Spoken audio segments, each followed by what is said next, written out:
In the unknown regions, far beyond the navigable star charts, where ancient Chiss outposts monitored the void between galaxies, space itself began to rupture. Not with the violent tear of a hyperspace collision or the gravitational chaos of a dying star, but with the quiet, methodical precision of reality being carefully pulled apart at its seams. Sensors registered nothing. No energy signature, no mass displacement, no radiation. Yet every living thing within 100 parsecs felt it. A wrongness that transcended language, species, or understanding. He had no name for this place, this galaxy of primitives who believed in a mystical energy field that supposedly governed their destinies. Dr. Jonathan Osterman, though he barely remembered that name anymore, had abandoned his own universe after witnessing every possible permutation of its timeline. He had walked among gods, seen the birth and death of his reality countless times, grown weary of the deterministic dance of particles that pretended to be civilization. So he had pushed beyond the boundaries of his cosmos, searching for something that might surprise him, something that might still matter. What he found was the Force. It fascinated him immediately. Here was a phenomenon he had never encountered, an energy field that connected consciousness across space and time, yet somehow maintained an element of uncertainty. In his universe, quantum mechanics was absolute. Particles existed in superposition until observed, then collapsed into determined states. But this force operated on principles that defied his understanding. It was deterministic and non-deterministic simultaneously. It had will, yet that will emerged from trillions of individual choices. It was ordered chaos, beautiful, worth studying. Dr. Manhattan materialized in the void between stars, his naked blue form standing impossibly in the vacuum, towering the size of a small moon. He perceived the galaxy before him in its entirety. Every planet, every ship, every living being, all at once. Past, present, and future, laid out like a quantum probability map. He saw species rising and falling, wars that had been fought and wars yet to come, the birth of stars and their eventual heat death. It was all so elegantly temporary. He reached out with his consciousness, examining the fabric of this reality at its most fundamental level. The atoms here behaved slightly differently than in his home universe, influenced by this force energy that permeated everything. Fascinating. He began a simple experiment. He selected an uninhabited star system on the galaxy's edge, a red dwarf with 3 barren rocky planets, and began systematically converting its matter into pure energy, studying how the force responded to large-scale disintegration. The star collapsed into itself, not with the violent implosion of a supernova, but with the quiet efficiency of existence simply ceasing. One moment, a solar system. The next, an expanding field of quantum energy that Dr. Manhattan absorbed and analyzed. He felt the force ripple outward from the annihilation, carrying information across the galaxy at speeds faster than light. Interesting. The energy field was aware. It transmitted data. It reacted to loss. He would need more samples. On the planet of Achto, Rey Skywalker jolted awake in her meditation chamber, gasping as if she'd been submerged underwater. The ancient Jedi texts scattered around her trembled, pages fluttering despite the still air. She had been deep in communion with the Force, attempting to sense the scattered Force-sensitive children she'd been training in secret, when the vision hit her like a physical blow. Blue, everything turning blue. Not the comforting azure of a clear sky, but the electric, unnatural blue of something that should not exist. She saw entire star systems unraveling, their molecular bonds simply ceasing to hold, matter converting to light and then to nothing. She saw people, billions of them, reaching out for help that would never come, their thoughts, their feelings, their very existence acknowledged by something vast and incomprehensibly alien before being carefully, methodically erased. And at the center of it all, a figure. Humanoid in shape but utterly inhuman in nature. A blue man who existed in all time simultaneously, who observed the deaths of trillions with the detached curiosity of a scientist observing bacteria. She tried to reach out to him through the Force, to understand his intentions, to appeal to whatever compassion might exist in such a being. He noticed her. Across thousands of light years, across the barriers of time itself, Dr. Manhattan turned his attention to Rey. For a fraction of a second, she existed in his perception, past, present, and future, collapsing into a single moment. She saw herself as he saw her, a temporary arrangement of particles that believed itself to be important, bound to a mystical energy field that gave her existence meaning she had not earned through complexity alone. She saw her own death, not one death, but dozens of potential deaths, each one laid out with crystalline clarity. She saw the galaxy ending. She saw it surviving. She saw possibilities that contradicted each other, yet somehow all felt true.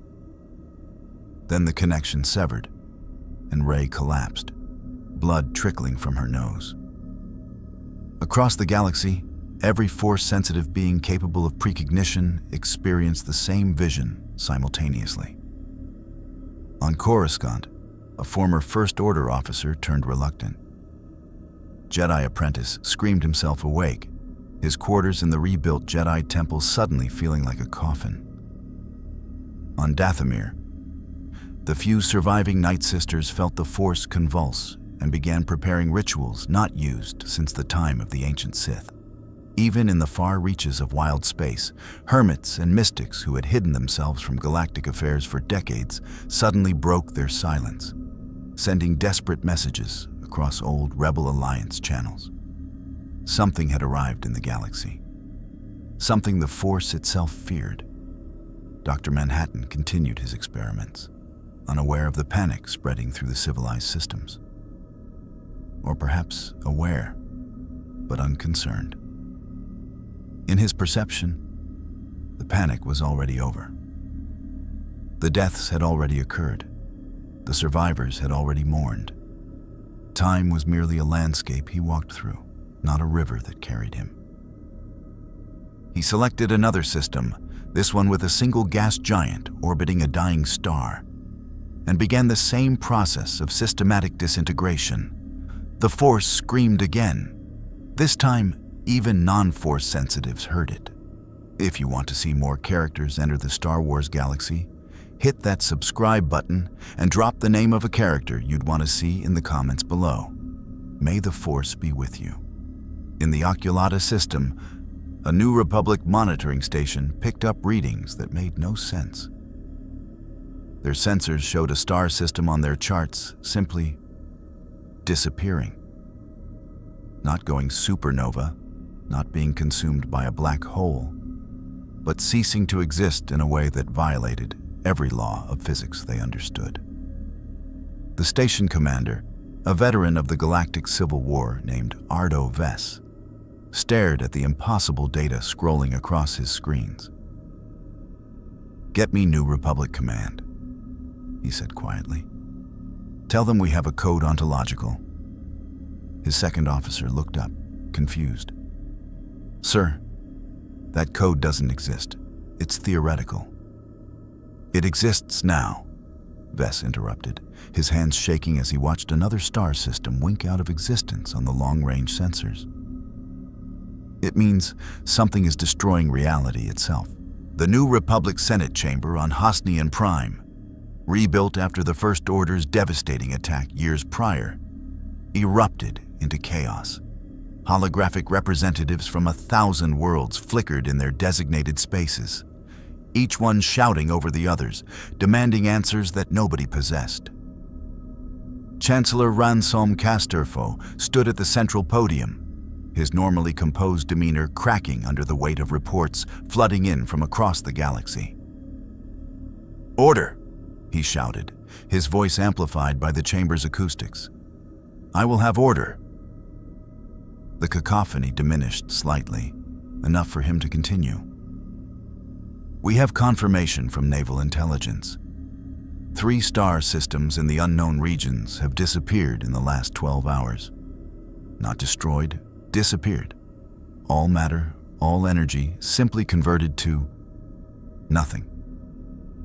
He paused, letting the weight of those words settle. "Additionally, we have reports from every major Force-sensitive community in the galaxy.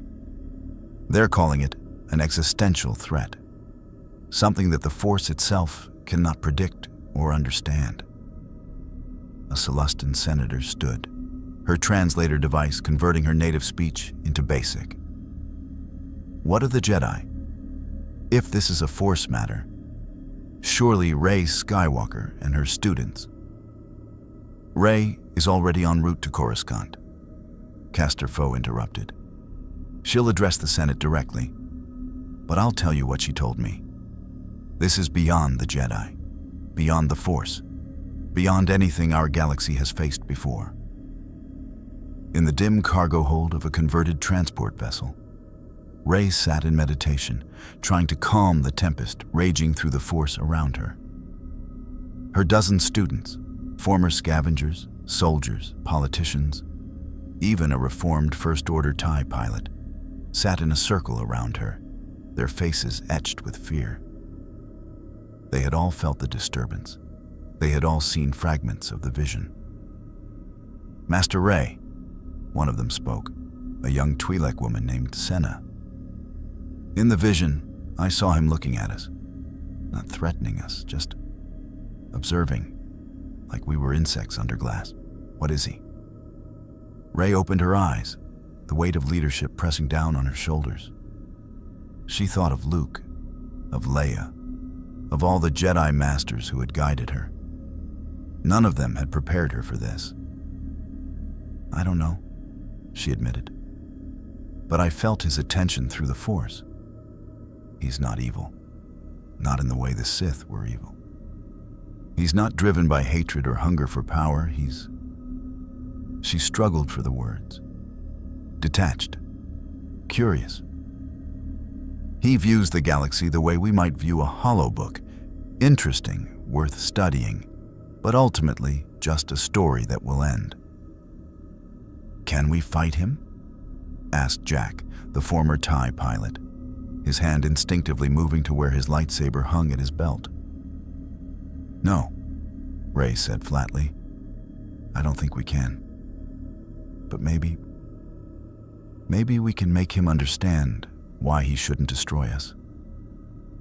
Across the galaxy, in the shadowed depths of the planet Exegol, something stirred in the ancient Sith fortress. The few remaining Sith eternal cultists, survivors of Emperor Palpatine's final contingency, had felt the disturbance like a blade through their connection to the dark side. In the central chamber, where arcane machinery hummed with malevolent purpose, their leader knelt before a flickering holocron. "The prophecy spoke of a power that would transcend the Force," the cultist whispered, his voice reverent with dark fervor. "A being neither light nor dark, neither alive nor dead. We thought it was the Emperor's resurrection. We were wrong.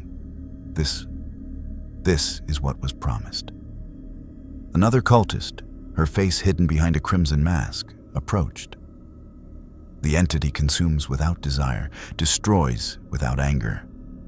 How do we bend such a force to our will?" "We don't bend it," the leader replied, standing. "We offer it what it seeks: knowledge, understanding. The power of the dark side might intrigue it, give us leverage. Ready the ritual chambers. If we can establish contact, prove ourselves useful to this God being, perhaps it will spare us. Perhaps it will even grant us power beyond what Palpatine ever achieved. It was a desperate gamble born of religious fanaticism. But desperation had become the galaxy's primary currency. Dr. Manhattan stood in the void, his massive form now the size of a small planet, examining the streams of quantum data flowing through his consciousness. The Force was unlike anything he had encountered. In his universe, consciousness was an emergent property of complex matter, elegant but ultimately deterministic. Here, consciousness seemed to create reality as much as reality created consciousness. The Force responded to emotion, to will, to choice. It was non-linear. It was beautiful. He reached out and selected another system for study. This one contained an inhabited world, a small colony of moisture farmers on a desert planet orbiting twin suns. Population, approximately 4,000 sentients, various species. He observed their timelines, watching their births, lives, and deaths occur simultaneously in his perception. They were simple beings with simple desires: water, food, family, security. They would live approximately 60 standard years on average, then cease. Their atoms would scatter, rejoin the cosmic cycle, eventually form new stars, new planets, new temporary arrangements that called themselves alive. He wondered if they knew how beautiful their impermanence was. With a thought, Dr. Manhattan reached across space and began converting the desert planet's molecular structure into energy. He watched carefully, studying how the Force transmitted the colonists' final moments across the galaxy. Their fear, their confusion, their desperate prayers to gods who could not help them. The information rippled outward through the mystical field, carrying emotional weight alongside quantum data. Fascinating. The Force was not just an energy field, it was a consciousness network. Primitive but elegant. The planet dissolved into blue light over the course of 3 minutes. Dr. Manhattan absorbed the energy, analyzed it, and prepared for the next experiment. Rey felt the deaths like a punch to her stomach. 4,000 lives, snuffed out in an instant. She doubled over in her seat, tears streaming down her face as the Force showed her their final moments. Mothers clutching children, farmers looking up at the sky in confusion as their bodies began to glow blue, an elderly Rhodian closing his eyes, accepting the impossible with quiet dignity. "He's killing inhabited worlds now," she gasped, not attacking them, just studying them, like a child pulling wings off insects to see how they work. Her students felt it too, a ripple of grief and horror through their collective connection. Senna was weeping openly. Jack had gone pale, his hands clenched into fists. The others sat in stunned silence, feeling the weight of helplessness crushing down on them. "We have to do something," Jack said through gritted teeth. "We're Jedi. We protect people. We what?" Rey interrupted, her voice sharp with anguish and frustration. "We fly out there and wave our lightsabers at a being who can unmake star systems with a thought. We ask the Force to guide us against something the Force itself can't comprehend." She took a shuddering breath, forcing herself to center. "I'm sorry. I don't mean to. We will do something. We must. But we need to understand what we're facing first." On the bridge of the transport, the pilot's voice crackled over the intercom. "Master Rey, we're receiving an emergency transmission. Priority 1 from New Republic Command. They're issuing galaxy-wide evacuation protocols for all systems in the northern quadrants." Rey closed her eyes, reaching out through the Force. She could feel it. The Blue God's presence, vast and incomprehensible, slowly expanding his sphere of destruction. He wasn't moving through space in any conventional sense. He simply chose to be somewhere, and he was there. Each system he examined, he consumed, not out of hunger or malice, but pure scientific curiosity. And she realized with dawning horror that he would eventually examine every system in the galaxy, unless something stopped him, unless something made him care. "How long until we reach Coruscant?" she asked. 6 hours at current speed, Master. Make it 3. Push the engines past safety limits if you have to. In the unknown regions, Dr. Manhattan paused his experiments. He had detected something attempting to communicate with him through the Force, not the panicked prayers of organics facing extinction, but a deliberate, structured attempt at contact. He turned his attention toward the source. Exegol. A dark presence emanated from that world, steeped in what the locals called the dark side. An imbalance in the Force. Hatred concentrated into ritual and power. They wanted to offer him something. How quaint. They believed they could bargain with him, as if he needed or wanted anything they could provide. But the attempt itself was interesting. It showed strategic thinking, adaptation, an attempt to survive through diplomacy rather than futile resistance. He appreciated efficiency. Dr. Manhattan decided to respond, not because he needed to, but because the conversation might yield interesting data about how consciousness interacted with the Force under stress. He reached across space and time, his awareness touching the Sith temple on Exegol. And he spoke for the first time since entering this galaxy. His voice arrived not as sound, but as pure information transmitted directly into the minds of every living being on Exegol simultaneously. It was the voice of quantum certainty given words. "I hear you. Show me why you matter." The Sith cultists collapsed to their knees, blood streaming from their eyes and ears, their minds barely able to process the touch of something so far beyond their comprehension. But they had succeeded. They had the gods' attention. Now they just had to survive it. The Exegol temple thrummed with dark side energy as the Sith eternal cultists prepared their demonstration. Their leader, a human named Vol Trask, stood in the center of an obsidian ritual circle carved with ancient Sith script dating back to Darth Bane's era.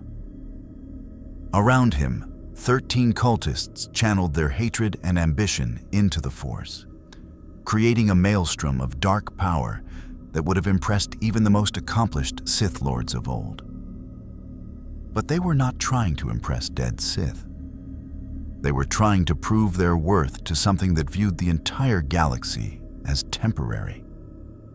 "Through the dark side, we command reality itself," Vol shouted, his voice echoing through the cavernous chamber. Red lightning crackled from his fingertips, striking the walls and causing the ancient stone to crack and reform. "We bend the wills of others, drain the life from worlds, extend our existence beyond natural limits. We are evolution's apex, the Force's purest expression of dominance and survival." Dr. Manhattan observed from everywhere and nowhere simultaneously. He was in the chamber with them, examining their cellular structure. He was in orbit above Exegol, studying the planet's unusual properties. He was in their past, watching them learn their rituals. He was in their future, observing the moment of their deaths, which was rapidly approaching. The display was mildly interesting from an anthropological standpoint. These beings had learned to manipulate the Force through emotional extremes, using hatred as fuel for reality manipulation. Crude but effective within the limited scope of their understanding. The cultists intensified their ritual. One of them, a Zabrak woman, stepped forward and drove a ceremonial dagger into her own chest, sacrificing herself to fuel the working. Her life force poured into the ritual circle, and for a moment, The dark side presence on Exegol reached a crescendo that echoed across multiple star systems. Jedi across the galaxy felt it like a stain on reality. Dr. Manhattan analyzed the death.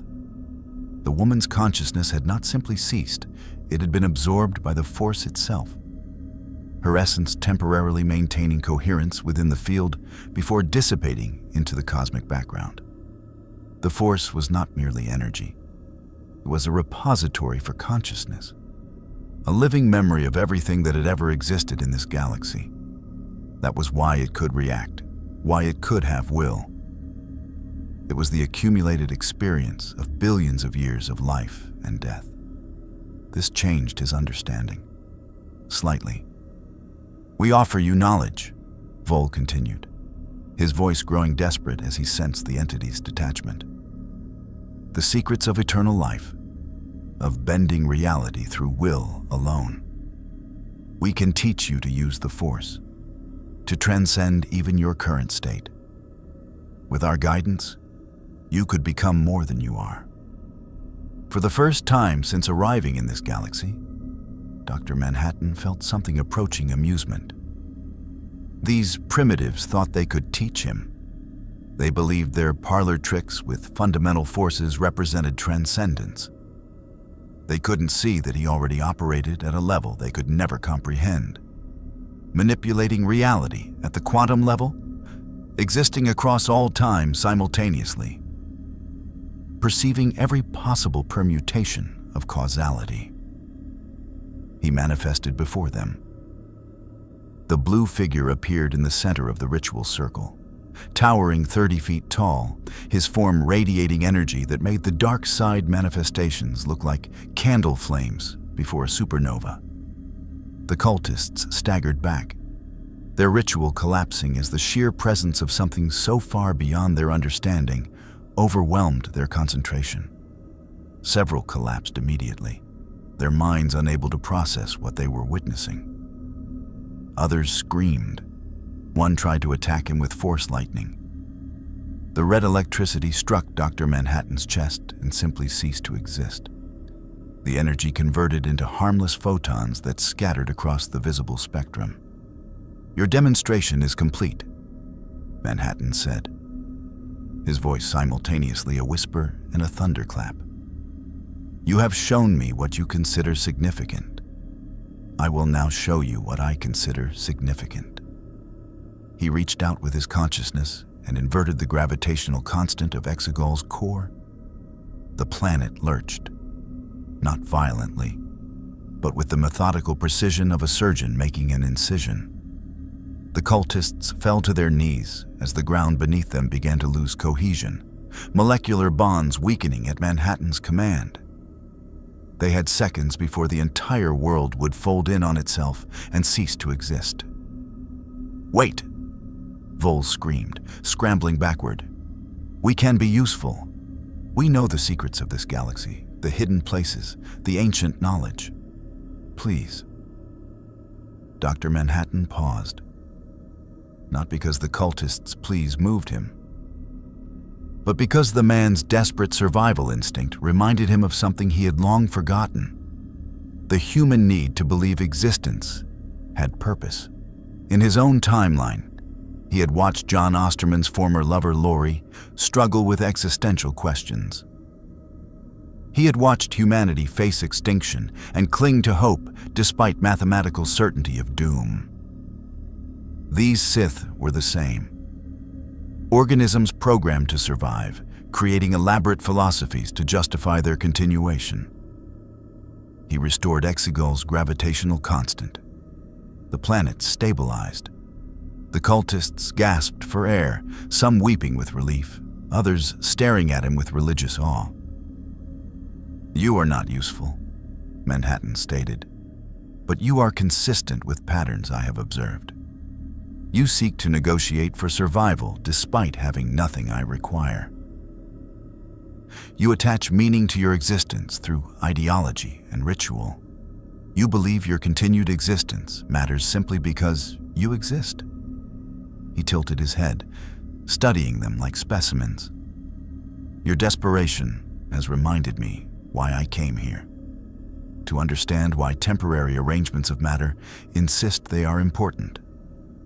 He vanished, leaving the cultists alive, but forever changed by the encounter. Across the galaxy in the Coruscant Jedi Temple, a modest structure compared to the grand edifice of the Old Republic, Rey stood before the Senate via hologram, the entire galaxy watching her address.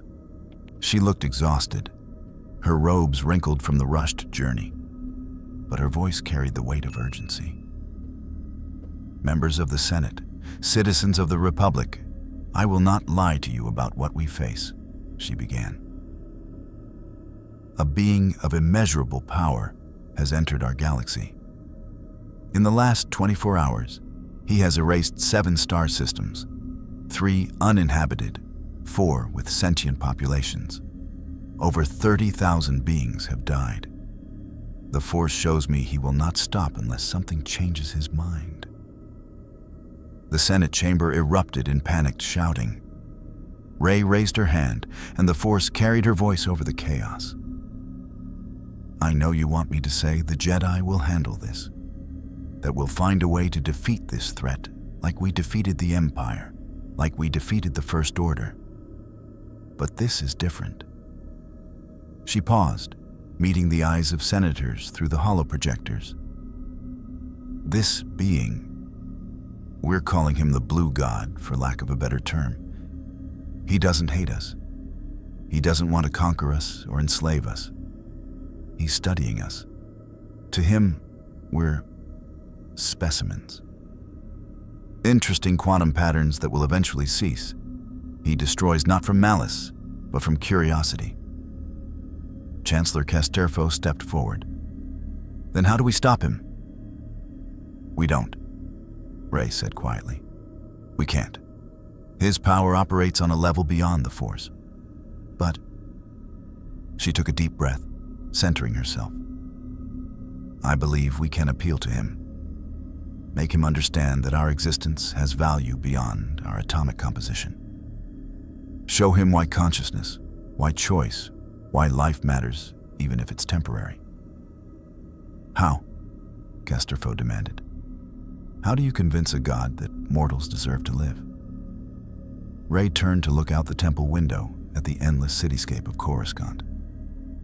Trillions of beings, each one living their lives, making choices, loving, struggling, hoping. Each one a temporary arrangement of matter that believed it mattered. And maybe that belief was enough. I don't know yet, she admitted. But the Force is guiding me toward something, an understanding. He's different from anything we've faced because he's not part of our reality's natural order. He exists outside causality, outside normal time. But he came here for a reason. He's searching for something. If we can figure out what, maybe we can use it to save ourselves. In the Senate chamber, a voice called out. An elder Mon Calamari senator named Trell. And if we can't, what then? Rey met his gaze through the hologram. Then we evacuate as many people as we can to the far reaches of the galaxy and hope we can stay ahead of him long enough to find another solution. New Republic fleet commanders are already preparing evacuation protocols. We're converting cargo ships, passenger liners, even old Imperial vessels into refugee transports. If he continues his current pattern, we have approximately 14 standard days before he reaches the core worlds. 14 days. The number hung in the air like a death sentence. Dr. Manhattan drifted through the cosmos, processing the encounter with the Sith cultists and observing the galaxy's panicked response to his presence.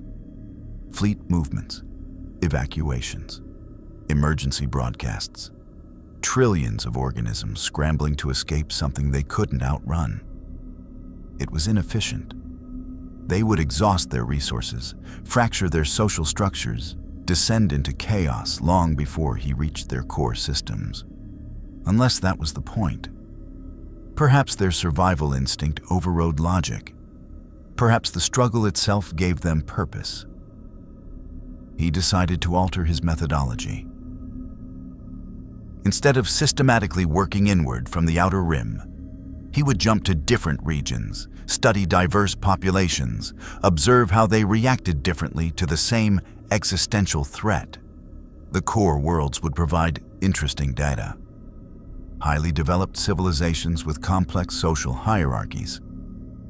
The Mandalorian sectors would show warrior culture responses.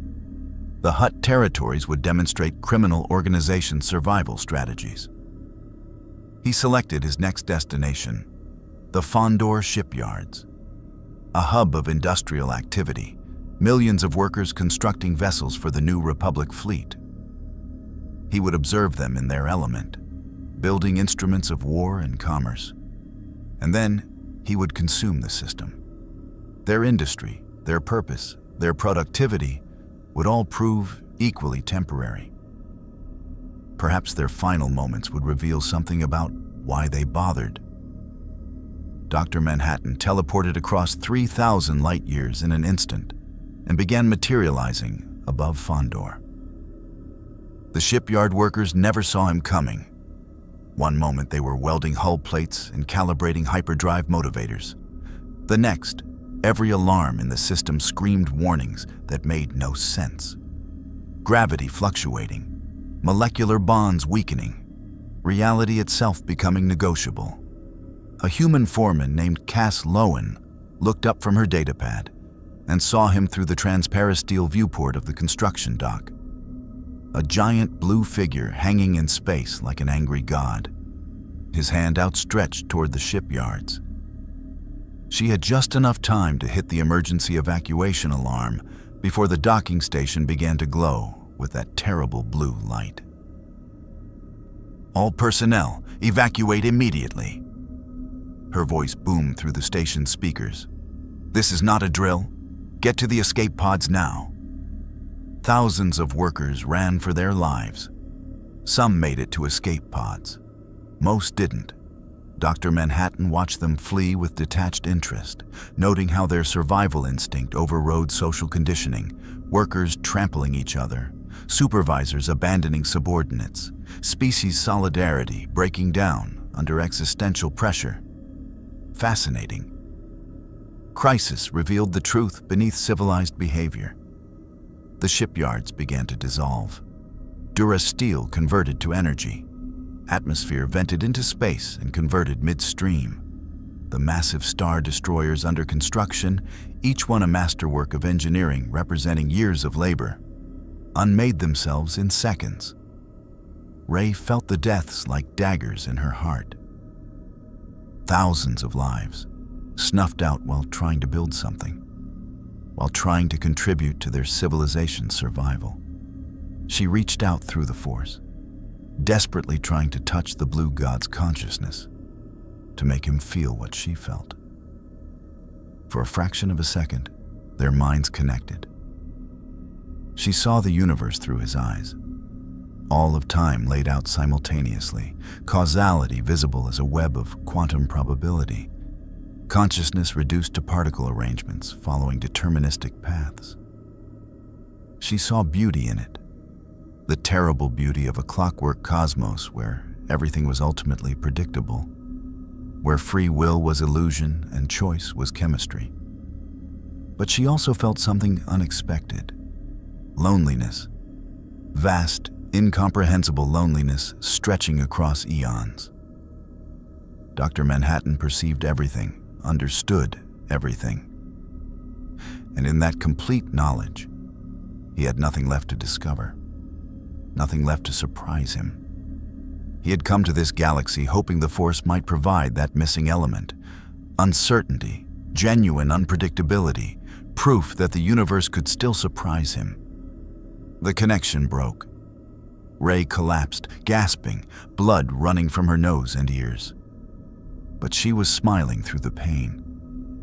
"I know what he wants," she whispered. "I know why he's here."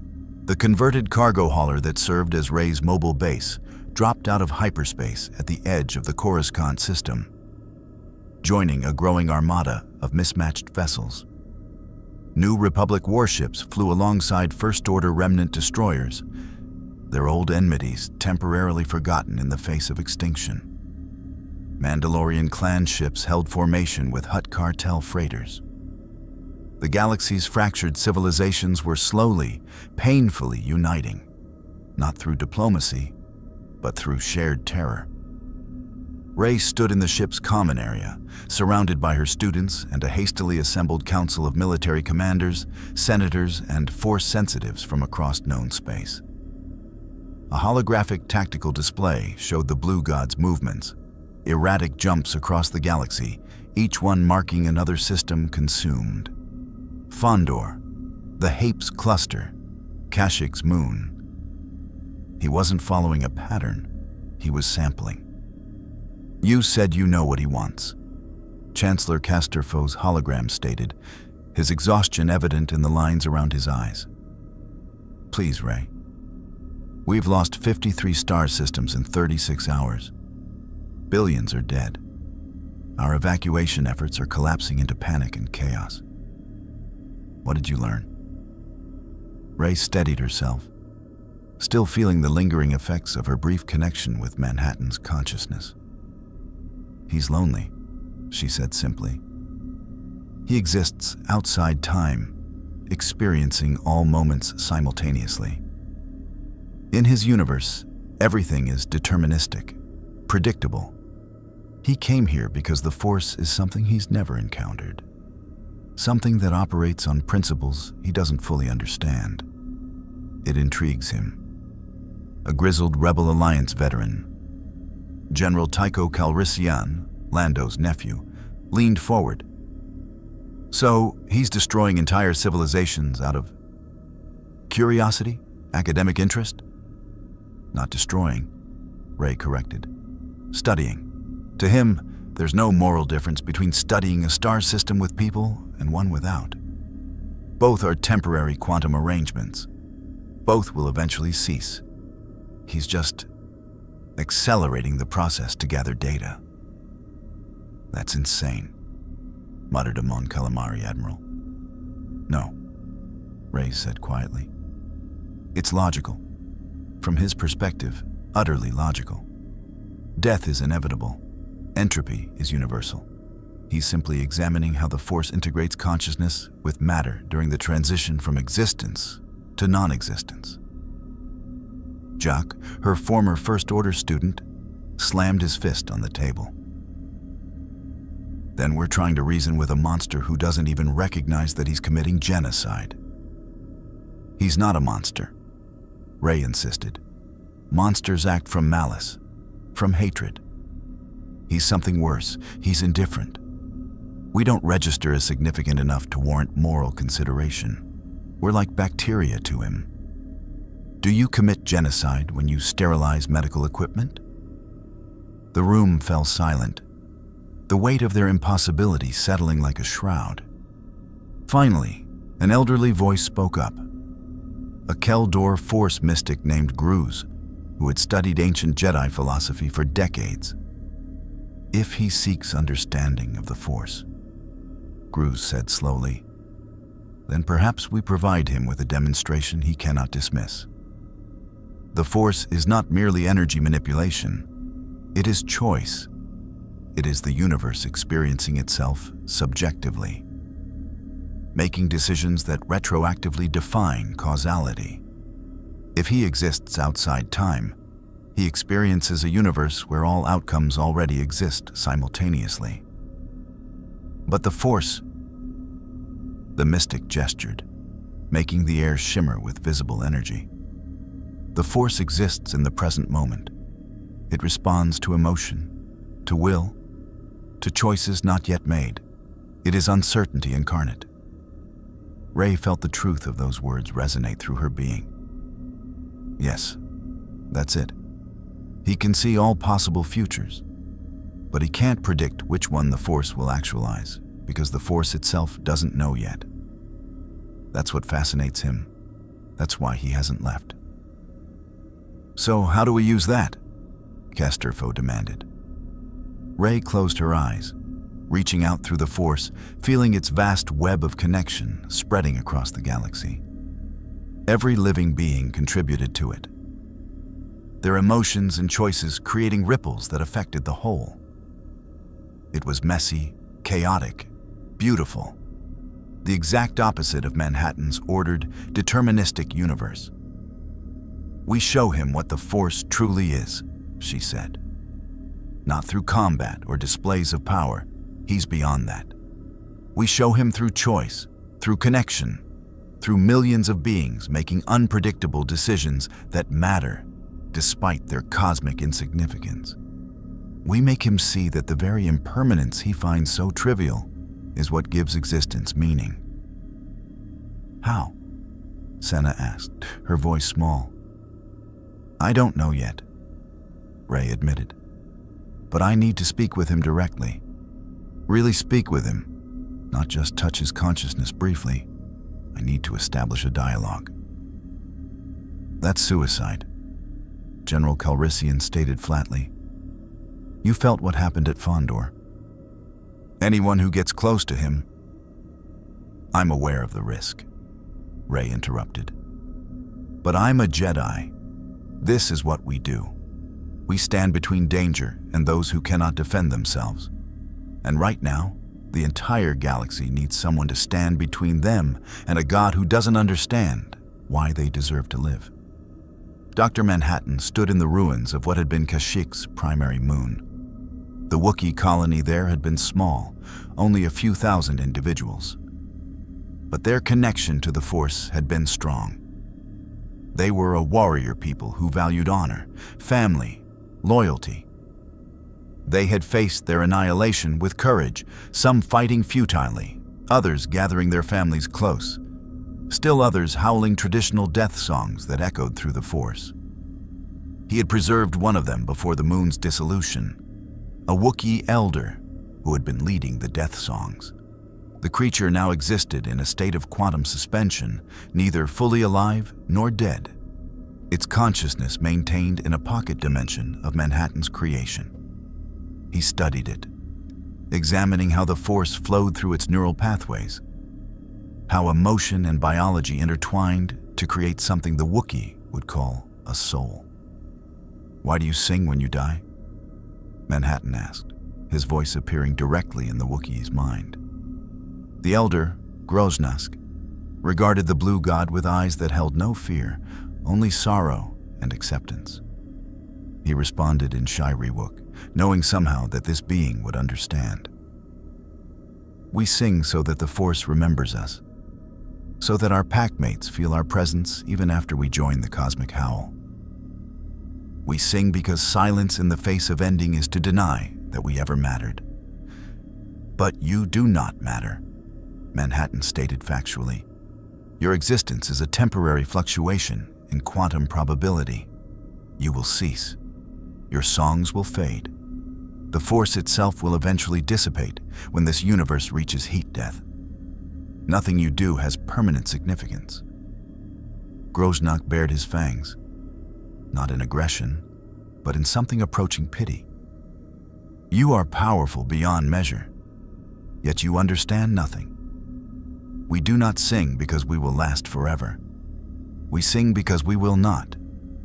The temporary nature of life is what makes each moment precious. You, who see all of time at once, can never experience the beauty of a single moment that will never come again." Manhattan tilted his head, processing this. "You find meaning in limitation? We find meaning in living," Grosnak replied. "You observe, we experience. There is a difference."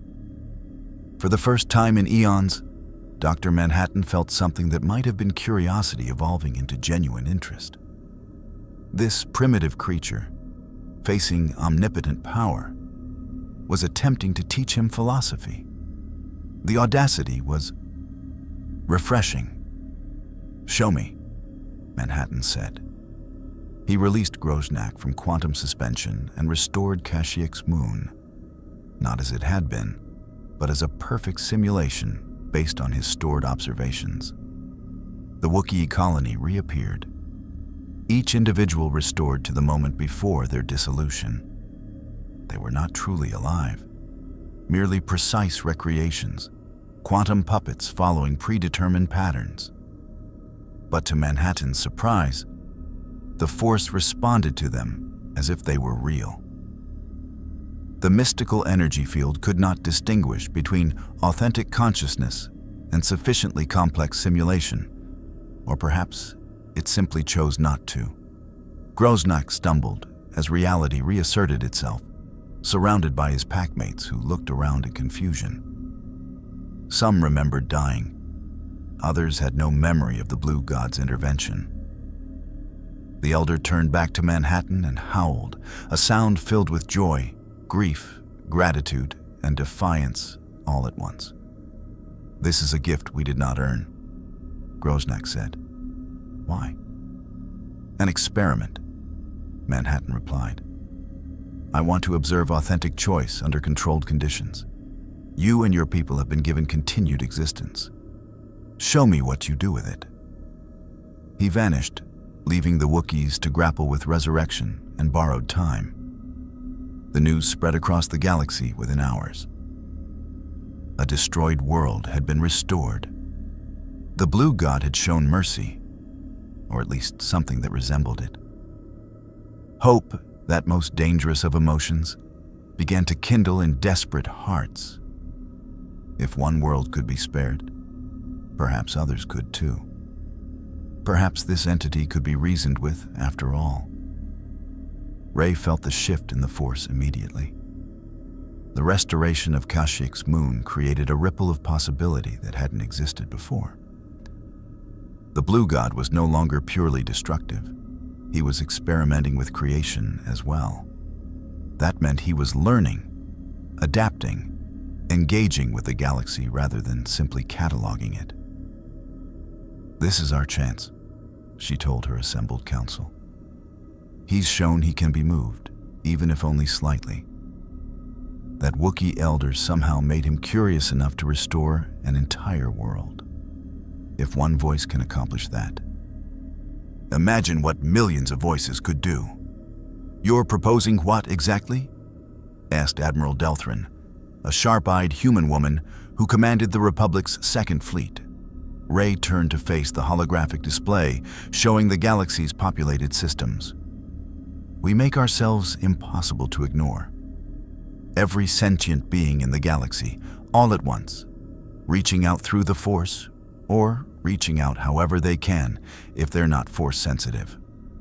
A collective expression of will, of choice, of the desire to exist. Not begging for mercy, but demonstrating what makes consciousness valuable. Show him what he's destroying isn't just matter, it's meaning itself. A Force meditation on a galactic scale," Gruz murmured. "It's never been attempted. The psychic pressure alone could kill Force sensitives who aren't prepared." "Then we prepare them," Rey said firmly. "We have Jedi, Night Sisters, Force mystics from a dozen traditions. We coordinate. We teach people how to open themselves to the Force safely, how to add their voice to the chorus.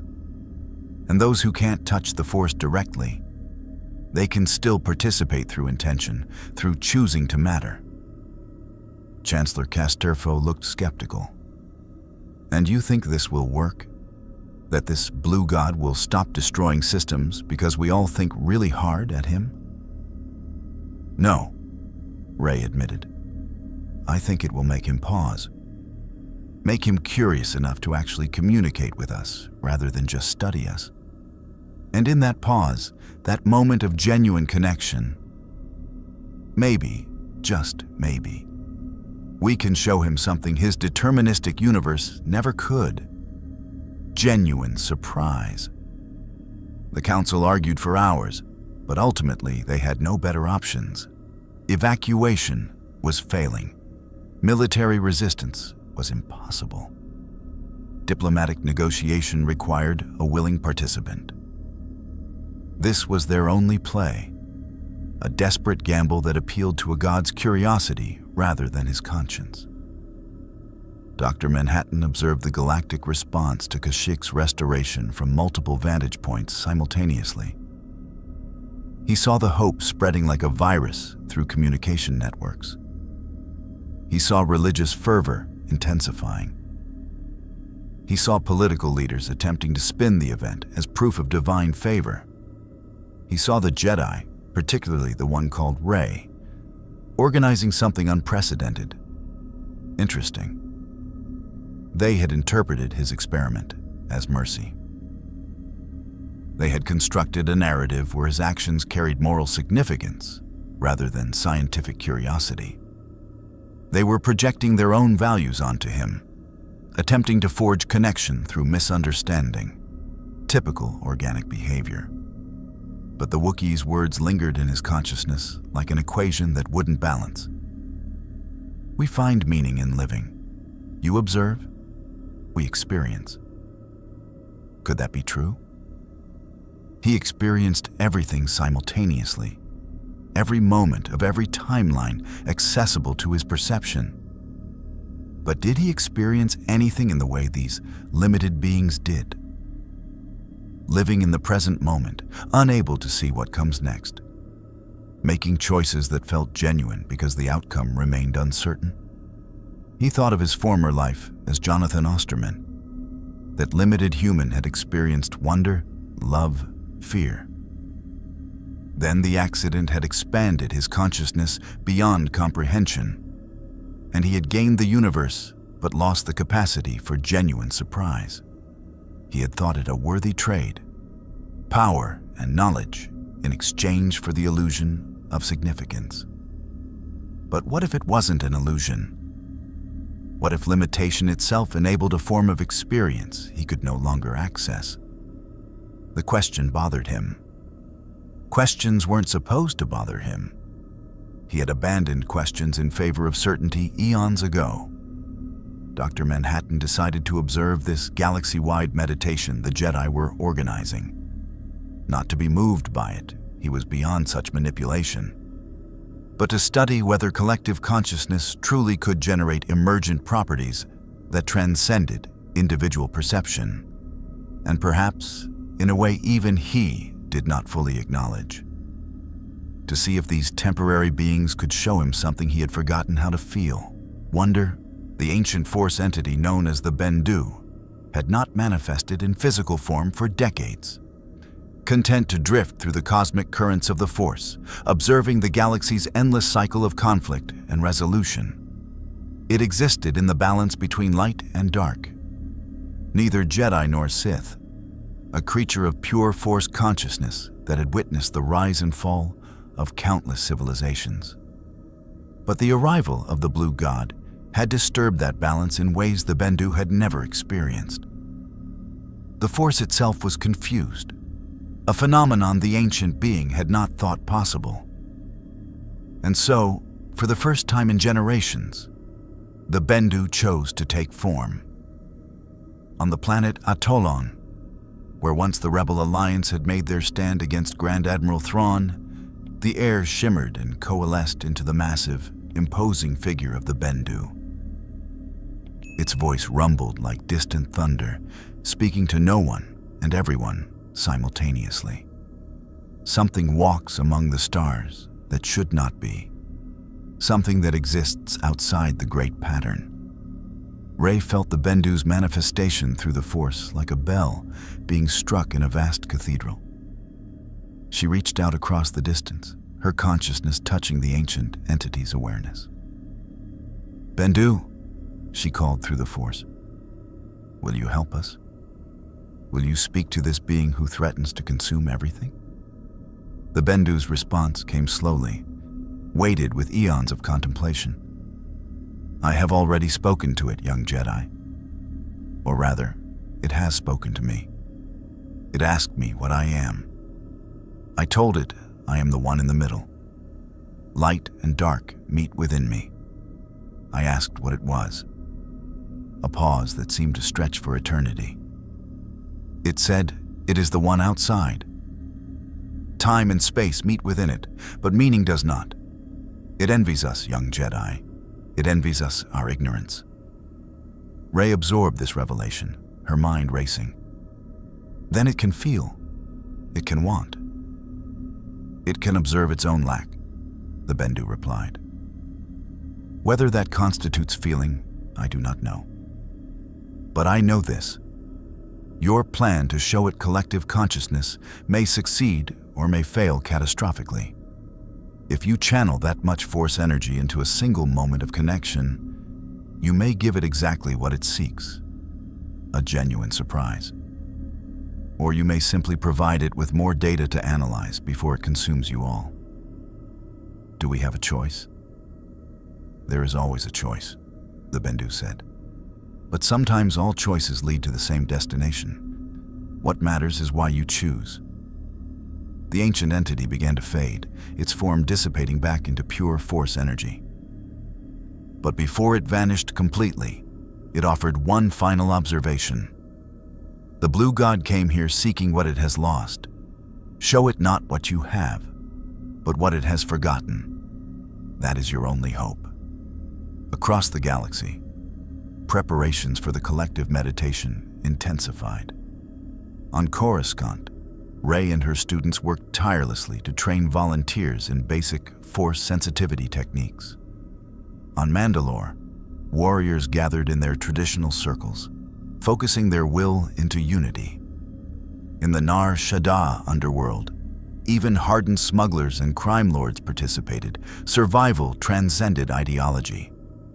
Entire planets synchronized their efforts, billions of beings preparing to make themselves heard across the cosmic divide. The New Republic broadcast instructions on every frequency, in every language.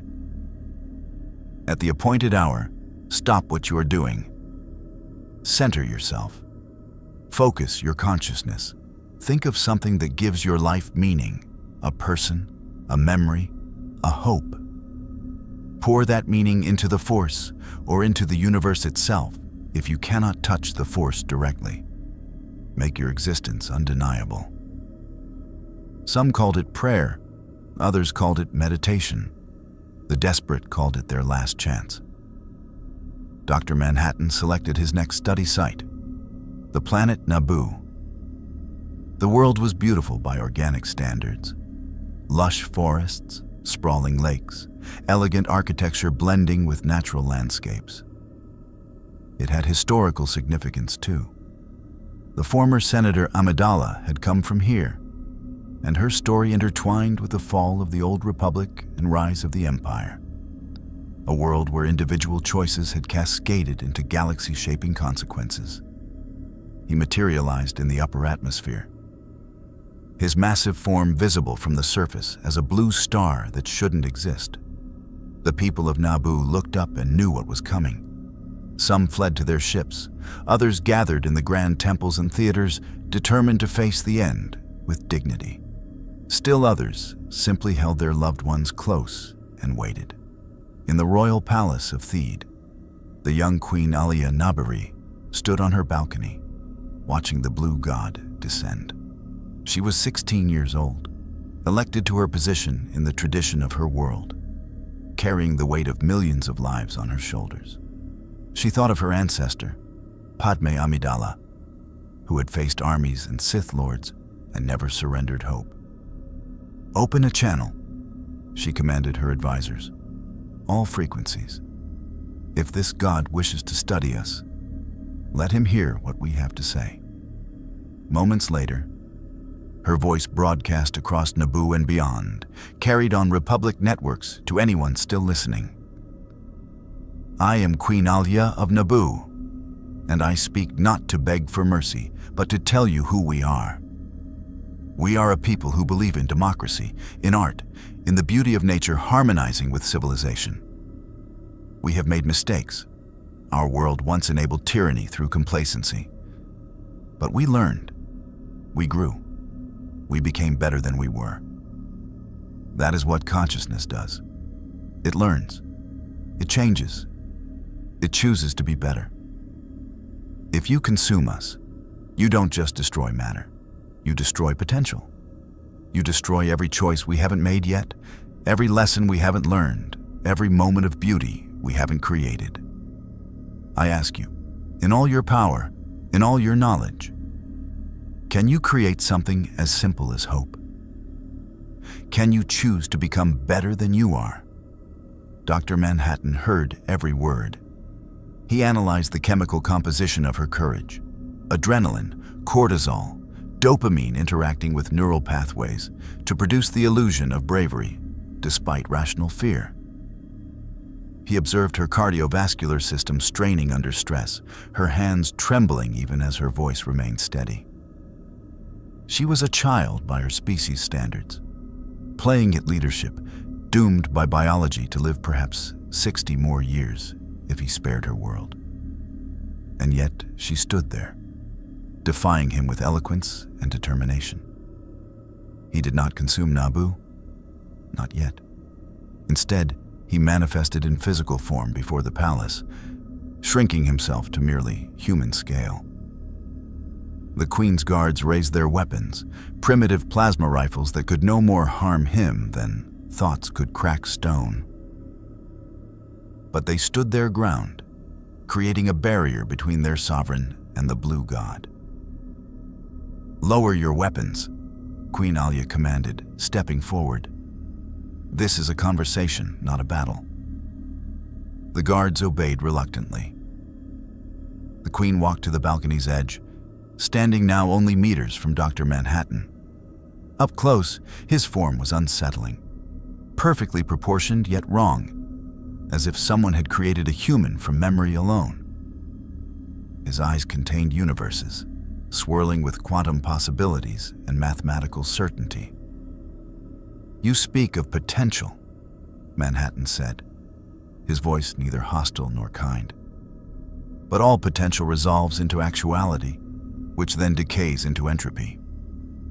The choices you haven't made yet, I can see them all. Every possible future you might create. None of them are permanent. None of them matter in the cosmic scale. Then why are you still here?" Alia challenged, her young voice steady despite the existential terror flooding her nervous system. "If nothing matters, if everything is predetermined, why bother studying us?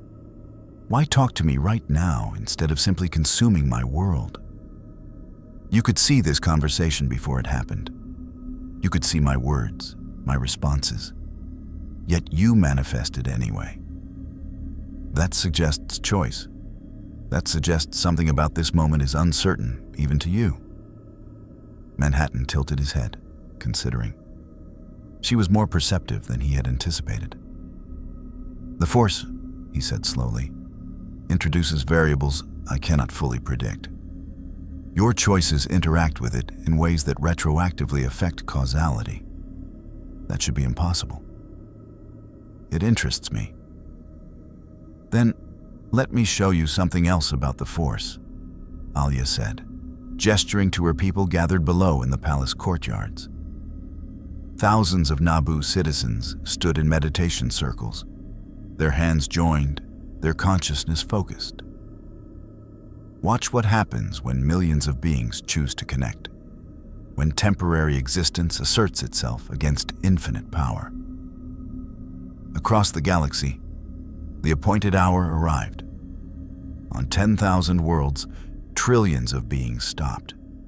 Stopped working, stopped fleeing, stopped panicking. They centered themselves in whatever way their culture or biology allowed. They reached inward to find what made them feel alive, what made their existence meaningful. And they poured that meaning outward into the Force. Rey stood at the center of the Jedi Temple on Coruscant, surrounded by her students in concentric circles. Beyond them, rings of Force sensitives from every tradition. Beyond them, millions of ordinary citizens focusing their intention. She could feel them all, a vast web of consciousness connecting across light years, creating a symphony of existence that resonated through the Force like nothing she had ever experienced. "Let him feel us," she whispered, her voice carrying through the Force to every participant. Not our fear, not our desperation.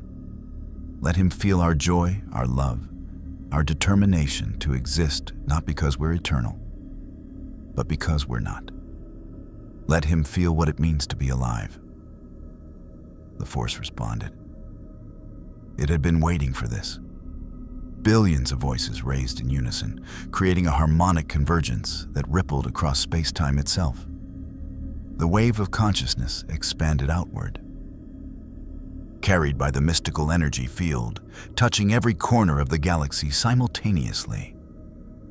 And then it reached Dr. Manhattan. He felt it like nothing he had experienced since his transformation from Jonathan Osterman into a god. The sheer weight of collective experience, not attacking him, not begging him, but simply existing with such intentional vividness that even his cosmic perception couldn't reduce it to quantum mechanics. He felt a mother on Corellia remembering her daughter's first laugh, a soldier on Lothal forgiving his former enemy, a child on Ryloth imagining a future where she became a pilot, an elderly philosopher on Chandrila accepting mortality with grace. Millions upon millions of moments, each one subjectively infinite despite objective insignificance, all pouring their meaning into the Force, which carried that meaning directly into his awareness. For the first time in eons, Dr. Manhattan experienced something he had thought impossible. He was overwhelmed. The sensory data wasn't the problem. He could process infinite information streams simultaneously. But this wasn't just data. This was experience transmitted through a medium he didn't fully understand, and it carried emotional weight that his deterministic universe had never contained. These beings knew they would die. They knew their civilizations would fall. They knew the universe would eventually succumb to heat death. And yet they chose to find meaning anyway. They chose to love, to create, to hope, to struggle, to exist as fully as possible within their limited time frames. They were showing him what he had lost when he gained everything. Manhattan's perception flickered, an event that would have been impossible by his universe's physics. For just a moment, he experienced temporal linearity. The past was behind him. The future was ahead. The present was now. And he didn't know what would happen next. It was terrifying. It was exhilarating. It was what he had been searching for, without knowing. On Naboo, Queen Alia watched as the blue god stood motionless, his form flickering between states of matter, energy patterns cascading across his surface in ways that hurt to observe. Around her, the meditation continued, millions of voices pouring their existence into the cosmic chorus. "Do you feel it?" she asked softly. "Do you understand now why we matter?" Dr. Manhattan's voice, when it came, was different, less certain, more present. I observe feeling. I perceive emotion without the chemical substrate that should produce it. The Force is transmitting subjective experience directly into my consciousness. This should not be possible. It violates fundamental principles of my reality. "Maybe that's the point," Alia said. "Maybe the Force exists specifically to make the impossible possible. To let consciousness matter in a universe that would otherwise reduce everything to mathematics." The galactic meditation continued, building in intensity. Rey felt herself at the center of an infinite web, each strand a life, each connection a choice to exist meaningfully. She reached out through the Force, searching for the blue god's consciousness, and found it. Vast, alien, yet somehow vulnerable in this moment. "Please," she thought at him, knowing he would hear. "Don't take this from us. This moment we're sharing, you've never experienced anything like it because your universe is empty of genuine connection. But here, we have it. Let us keep it. Let us show you what your power could preserve instead of destroy. Dr. Manhattan stood on Naboo, experiencing the galaxy's collective assertion of existence. And for the first time since his transformation, he felt something that might have been doubt. Perhaps these temporary arrangements of matter were right. Perhaps meaning didn't require permanence. Perhaps the very fact that they would eventually cease made their choice to exist beautifully, defiantly, impossibly important. Perhaps he had forgotten something essential when he became a god. The meditation held for 7 hours. 7 hours of sustained connection across the entire galaxy. Billions of consciousnesses linked through the Force in an unprecedented display of collective will. Some participants collapsed from exhaustion. Others entered trance states so deep their bodies had to be monitored by medical staff. Force sensitives bled from their noses and ears, pushed beyond their limits by the psychic pressure. But none of them stopped. They couldn't. This was their last play, their final argument for existence. Dr. Manhattan experienced all 7 hours simultaneously and sequentially, a duality that his quantum consciousness found deeply disturbing. He was aware of the meditation beginning, continuing, and ending all at once. Yet he also experienced it unfolding, moment by moment, with genuine uncertainty about how it would develop. The Force was doing something to his perception, introducing chaos into his ordered universe, and he was fascinated. When the meditation finally ended, not through planned conclusion, but through collective exhaustion, the galaxy held its breath. The blue god stood motionless above Naboo, his form still flickering with unstable energy patterns. No one knew if their demonstration had succeeded or merely delayed the inevitable. Rey collapsed in the Coruscant temple, her body drained beyond anything she'd experienced. Senna and Jack caught her before she hit the floor, lowering her gently while other students rushed to provide water and medical attention. Through her connection to the Force, Rey could still feel the lingering resonance of what they'd created, an echo of billions of souls asserting their right to exist. Did it work? Senna asked, her own face pale with exhaustion. Rey closed her eyes, reaching out with the last reserves of her strength. She could feel the blue god's presence, still hovering above Naboo, his quantum consciousness processing something it had never encountered. He was confused. An entity that comprehended the universe's fundamental workings was confused by the subjective experience of limited consciousness choosing to matter. "I don't know," Rey whispered, "but he hasn't destroyed anything since it started. That's something." On Naboo, Queen Alia remained on her balcony, watching the blue god with a mixture of terror and strange pity. She had seen into his essence during the meditation, not intentionally, but the Force had shown her glimpses. She had felt his loneliness, his isolation, his desperate search for something that could still surprise him. He was the most powerful being imaginable, and he was empty. "We showed you what you asked to see," she said, her voice hoarse from maintaining her focus for 7 hours. "We showed you why we matter, even though we're temporary. What happens now is your choice. You can consume us, add our data to your infinite knowledge, or you can let us continue existing. Let us keep choosing to matter. Both are within your power. But only one of them means something." Dr. Manhattan turned his gaze fully upon her. The young queen felt the weight of that attention. Every possibility of her future laid bare. Every choice she would ever make visible to him, like words on a page. He saw her life unfold. She would serve as queen for her term, then return to academic life, teaching philosophy. She would marry, have children, grow old. She would die at 83, surrounded by family, having lived a life she considered meaningful. All of it predetermined by her biology, her culture, her circumstances. Except it wasn't. Not entirely. The Force introduced variables. Quantum indeterminacy at the neurological level, magnified through mystical connection, created genuine choice. She would decide to teach philosophy.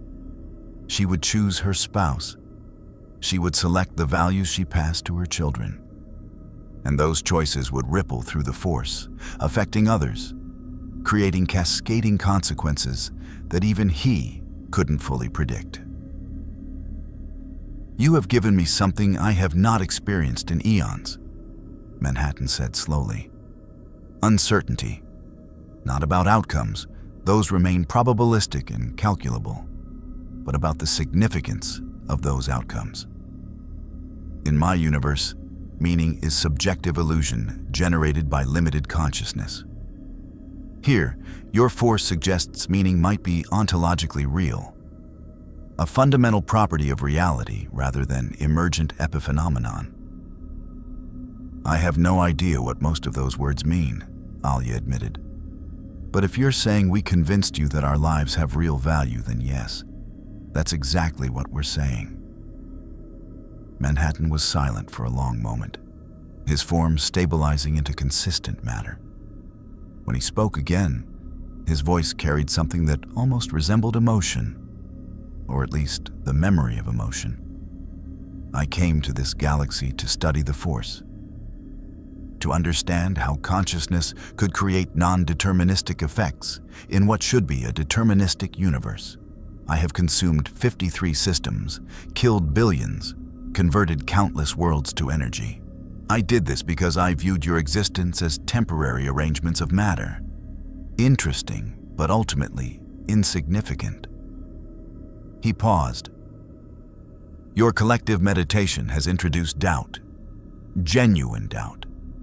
I now question whether significance requires permanence, or whether temporary existence can possess ontological weight." "Does that mean you'll stop?" Alia asked, hardly daring to hope.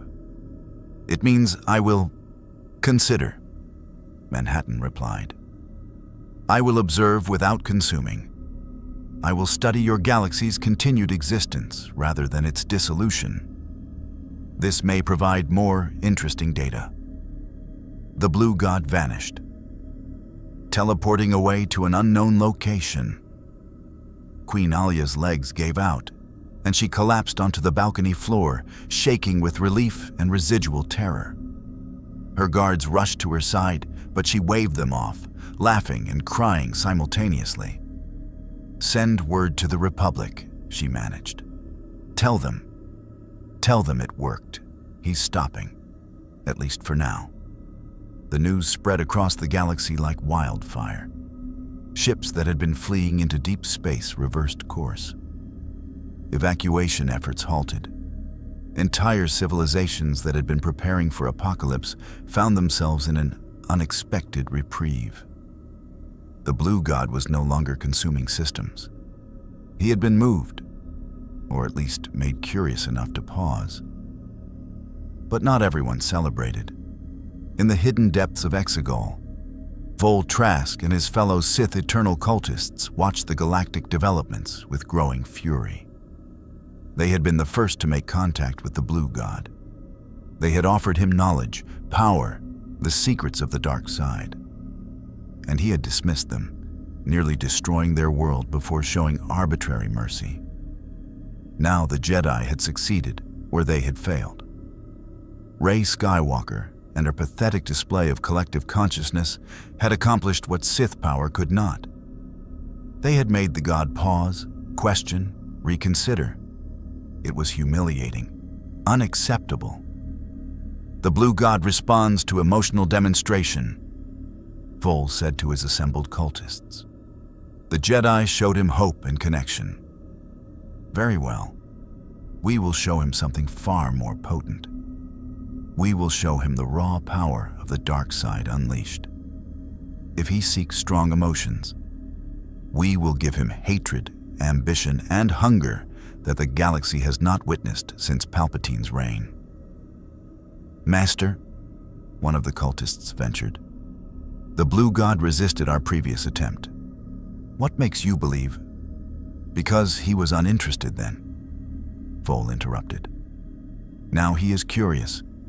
Curious beings can be influenced, manipulated, directed. The Jedi have shown him one side of the Force. We will show him the other. And when he sees the true power of darkness, when he experiences the strength that comes from accepting entropy rather than fighting it, he will understand which philosophy deserves to inherit this galaxy." It was madness born of desperation and zealotry. But the Sith Eternal had nothing left to lose.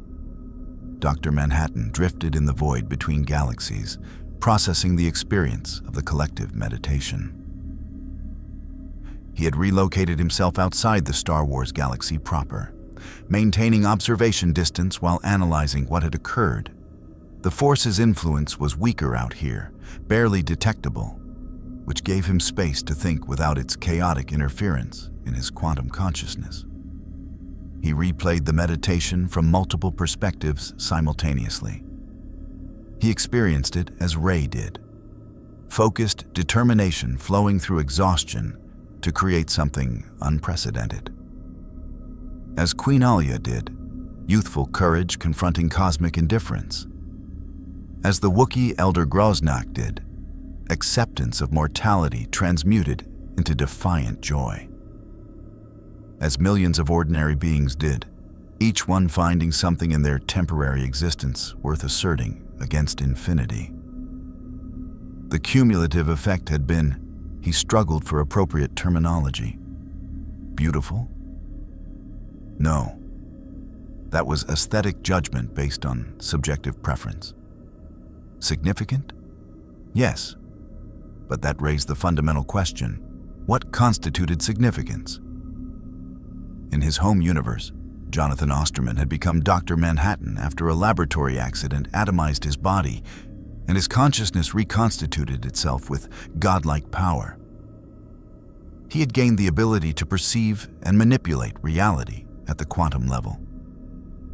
He had transcended human limitation, viewing all of time simultaneously, understanding the mechanical dance of particles that created the illusion of free will.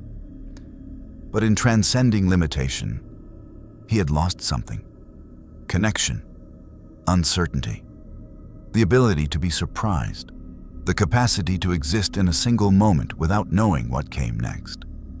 He had thought these things childish, the result of cognitive limitation rather than valuable experiences in their own right. This galaxy was teaching him otherwise. The Force was not just an energy field. It was consciousness itself, distributed across billions of minds, creating emergent properties that exceeded the sum of its parts. It was proof that complexity could generate genuine novelty, that the universe could surprise itself through its own creations.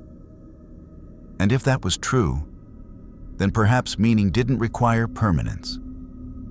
Perhaps the temporary spark of consciousness asserting "I exist, I matter, I choose" was ontologically significant regardless of eventual entropy. Perhaps he'd been wrong about everything. The thought should have disturbed him. Instead, it excited him in ways he hadn't felt since his early days as Manhattan, when his new powers were still novel. Being wrong meant there were still things to learn, still discoveries to make, still genuine uncertainty in the universe. He decided to return to the galaxy, not as destroyer or judge, but as student. If these limited beings could teach a god humility, what else might they reveal? Rey had finally recovered enough strength to stand, though Senna and Jack insisted on staying close in case she collapsed again. The Coruscant Temple was filled with exhausted Force sensitives, all of them feeling the lingering effects of the galactic meditation. Some were unconscious, others sitting in quiet meditation processing what they'd experienced. The temple had become a hospital, with medical droids moving between patients. "Master Rey," A Republic officer approached, saluting crisply. "Chancellor Casterfo requests your presence at an emergency Senate session. They're debating what comes next." "What comes next is rest," Jack interjected. "She can barely stand." But Rey shook her head. "The galaxy needs guidance. They need to understand what happened and what might still happen. The Blue God hasn't left. I can still feel him out there, watching. This isn't over." She made her way to the Senate chamber, her students flanking her protectively. When she entered, the assembled senators rose in respect, an unprecedented gesture.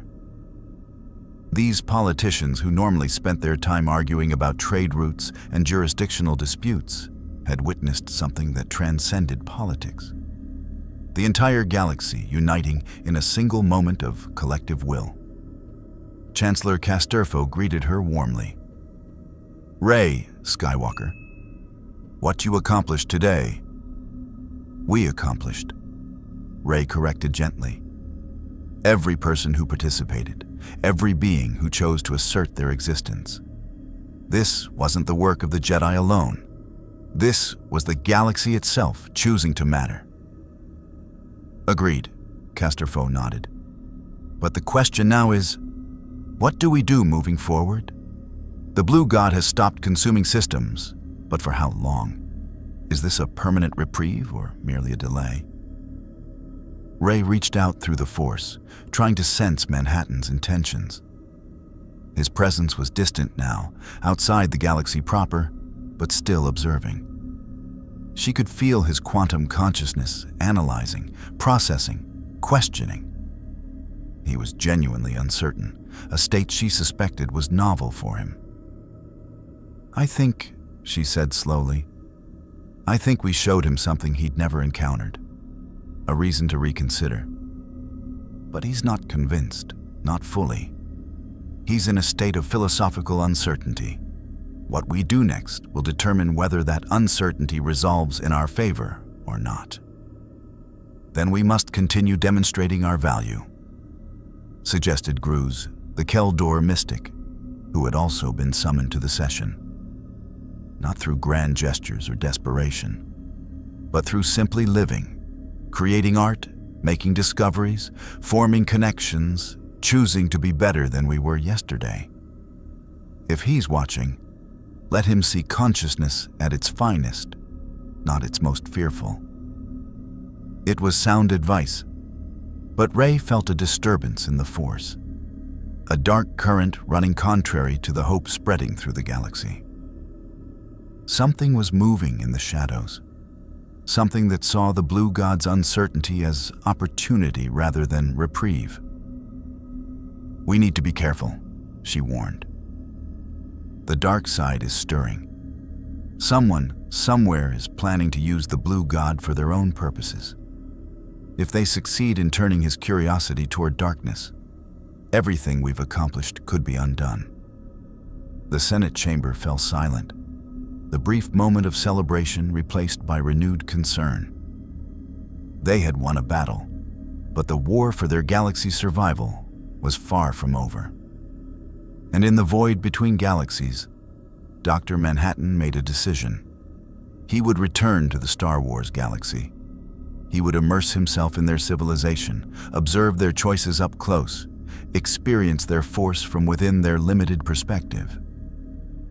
Perhaps, if he constrained his own perception temporarily, voluntarily limiting his God sight to something approaching mortal consciousness, he could understand what made their temporary existence so meaningful that billions would unite to assert it. It would be the greatest experiment he had ever conducted. Could a god learn to be human again? The silence felt heavier than the destruction. For the first time in days, no new star systems vanished from the galactic charts. The panicked emergency broadcasts gave way to cautious, disbelieving reports.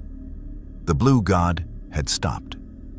The collective meditation had, against all odds, created a stalemate born not of power, but of profound philosophical uncertainty. Dr. Manhattan reappeared not as a planet-sized colossus, but as a man. He stood on the pedestrian walkways of Coruscant's Level 3207, his blue form drawing stares, gasps, and terrified scrambles for safety. He had constrained his perception, voluntarily limiting his omniscience to a near-human field of view. He no longer saw all of time simultaneously. He experienced the present moment as a linear stream, with the past as memory and the future as a genuine, unnerving mystery. The sensation was claustrophobic and fascinating. He walked through the bustling market district, his senses inundated. The smell of sizzling street food, the cacophony of 1,000 different languages, the jostle of bodies from a dozen species. It was an assault of data his God consciousness would have filtered into abstract patterns. Now, he experienced it raw. A Twi'lek child dropped her toy, and it clattered to the permacrete. He saw it fall, but he did not see who would pick it up. The uncertainty was a novelty. A squad of New Republic peacekeepers arrived, their blasters held in nervous hands. "Identify yourself and state your business," the lead officer demanded, his voice trembling. Manhattan turned his gaze upon them. "I am observing," he stated. The simplicity of the sentence felt strange. "I mean, your civilization no immediate harm." "Immediate," the officer repeated, his grip tightening on his blaster. "All harm is eventual," Manhattan replied, his tone devoid of threat, merely fact. "As is all cessation. The variable is duration and significance." He looked past the guards at the bustling market. "This chaos, you choose to live within it. Why?" The peacekeepers had no answer. They could only form a perimeter, keeping the crowds back while frantically calling for instructions. The news spread faster than light. The blue god was on Coruscant. He was walking among them. Rey felt his constrained presence the moment he materialized. It was like a deafening noise had been reduced to a quiet hum, still powerful but no longer overwhelming. She immediately understood his intent. "He's limiting himself," she told her council, who had gathered in the temple's war room. "He's trying to experience the galaxy as we do." "This is our chance," said a strategic droid assigned by the Republic military. "While his capacities are reduced, we could deploy a concentrated ion weapon, perhaps trap him in a—" "No," Rey said sharply. "That would be the worst thing we could do. We asked him to understand us. He's trying. If we attack him now, we prove his original hypothesis, that we are merely predictable organisms acting on base survival instinct. We have to trust the path we chose." "So we just let a god go for a walk in our capital?" General Calrissian asked, incredulous. "We guide him," Rey said. "We show him the answers to the questions he's asking." She turned to her students. "Jack, Senna, with me. The rest of you maintain calm here. The people will be terrified." As Rey moved toward the temple entrance, a holographic communication flickered to life on the war table. It was Vol Trask, his face hidden deep within his Sith Eternal robes, his location encrypted. "Jedi," Trask's voice hissed. "You have the entity's attention, but you lack the will to use it. You show him markets and mediocrity. We will show him true power, the power to shape destiny, not merely observe it." The transmission cut out. Rey felt a chill. The dark side was making its move. Meanwhile, Manhattan continued his walk. He observed a street vendor arguing with a customer over the price of fruit. He witnessed a small act of kindness as a Duros helped a lost Ithorian find its way. He saw a petty theft, a couple kissing, a group of friends laughing. Trivialities, meaningless noise from his old perspective.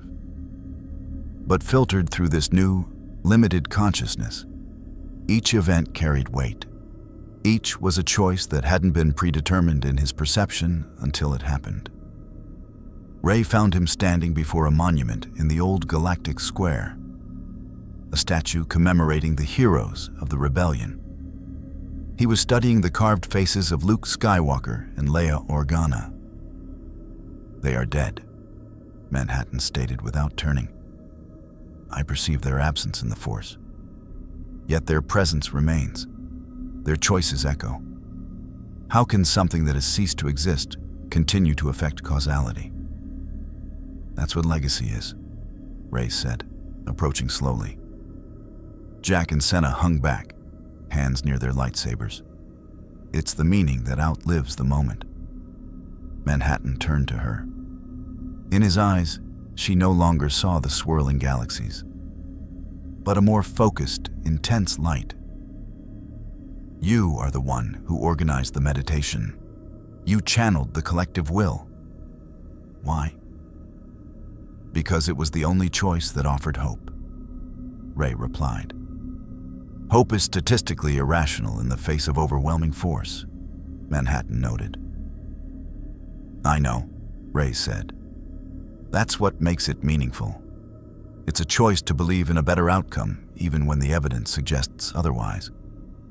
It's a rebellion against despair." Manhattan considered this. Rebellion against a predetermined outcome, a fascinating concept.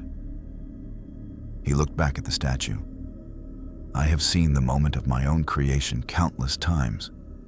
The accident that transformed Jonathan Osterman. It was a fixed point, an inevitability. I have never considered that it could have been otherwise, or that believing it could have been otherwise would have value." This was the opening Rey had hoped for. Maybe it's not about changing the past, it's about what the past means in the present. Your accident made you a god, but it also took away your humanity. You're here because you're wondering if that was a fair trade. For a long moment, Manhattan was silent. The sounds of the city seemed to fade around them.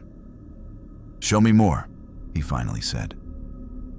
Rey led him from the square, not as a prisoner or threat, but as a guest. She showed him the Galactic Museum, where he stood for an hour before a display on the founding of the Republic.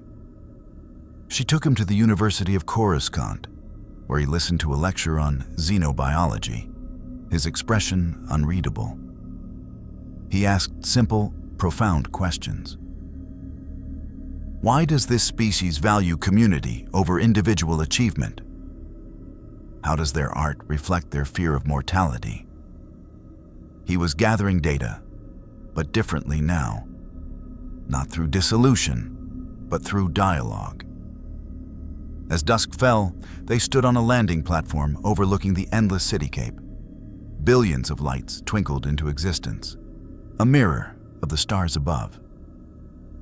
"It is beautiful," Manhattan said, and the words seemed to surprise him as he said it. "From my previous perspective, this was merely energy consumption. Now, I see it as purpose. Each light represents a consciousness choosing to push back against the darkness, if only for a night." It was the most human thing he had said since his arrival.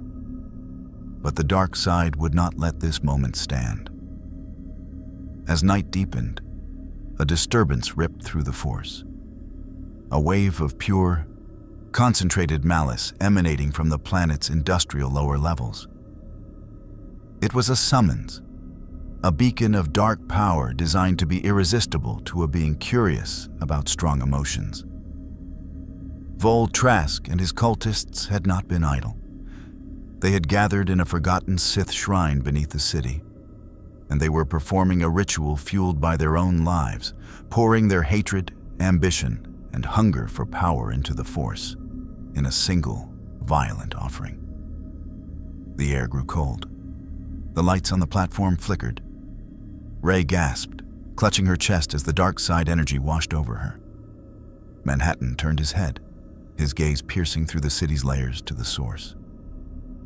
Such intensity, he murmured, focused, potent, and self-destructive. That's the dark side, Ray said, fighting to stay upright. It offers power, but it consumes you. It's a trap. Don't let it draw you in. You showed me connection and hope, Manhattan said, his voice still calm, analytical. They are offering me passion and power. Both are facets of the Force. Both are authentic experiences. To understand the whole, should I not observe both? Before Ray could answer, he vanished. He had chosen to accept the Sith's invitation. The air in the ancient Sith shrine was thick with ozone and the metallic tang of spilled blood. The chamber, carved from the planet's bedrock millennia before the first skyscraper pierced Coruscant's sky, thrummed with a malevolent energy that made the very stone vibrate. 13 Sith eternal cultists stood in a circle around a central obsidian altar, their hoods thrown back, faces pale and ecstatic.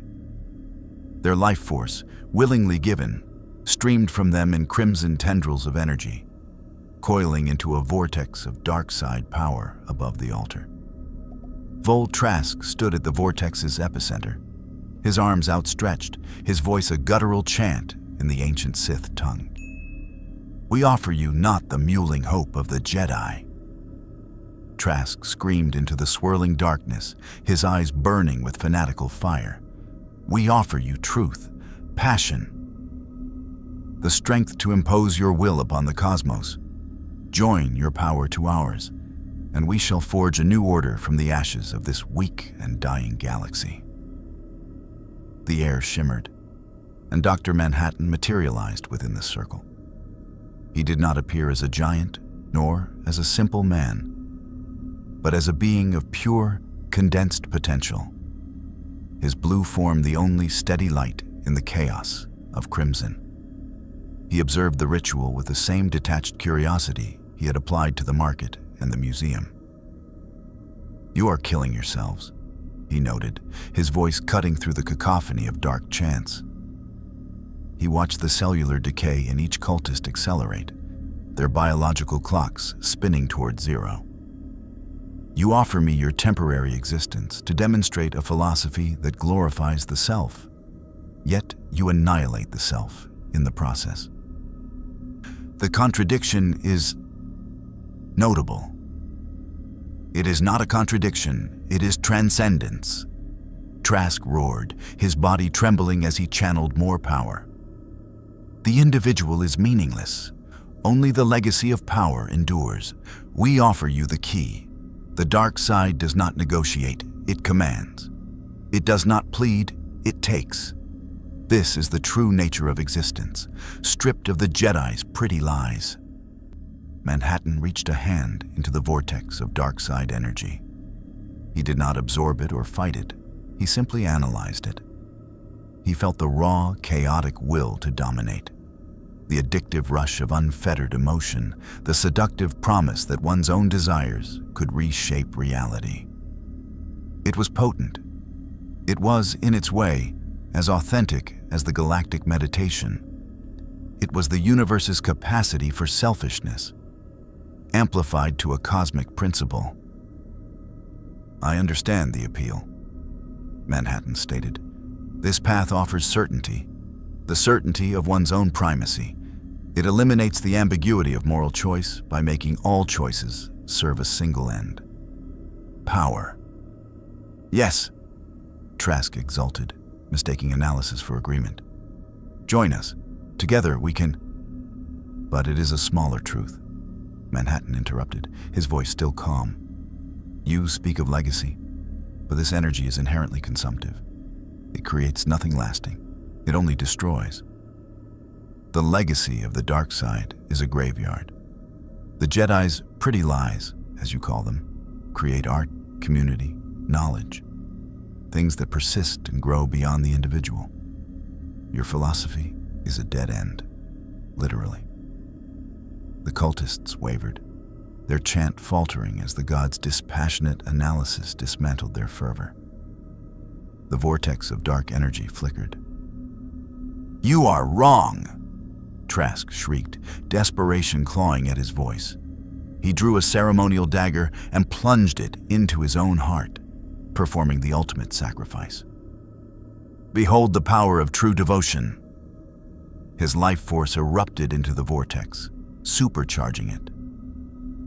The other cultists, caught in the feedback loop, screamed as their own lives were ripped from them, their bodies turning to dust. The dark side energy, now unmoored from its anchors, coalesced into a monstrous, non-sentient manifestation of pure hatred. A storm of crimson lightning and psychic fury that tore at the very foundations of the shrine. It was not an attack aimed at Manhattan. It was a final, spiteful act of annihilation aimed at the city above. A death rattle meant to take millions with them. The temple's ceiling began to crack, and the psychic wave of destructive intent shot upward toward the densely populated levels of Coruscant. At that moment, Rey, Jack, and Senna burst into the chamber, their lightsabers igniting with a snap hiss. They felt the wave of doom rising and acted on instinct, forming a triad, their blades creating a barrier of light side energy to contain the blast. The force of the impact drove them to their knees. The dark energy was too vast, too concentrated. Cracks spread across the floor around them. "We can't hold it," Senna cried out, her face strained. Manhattan watched. This was a new data point.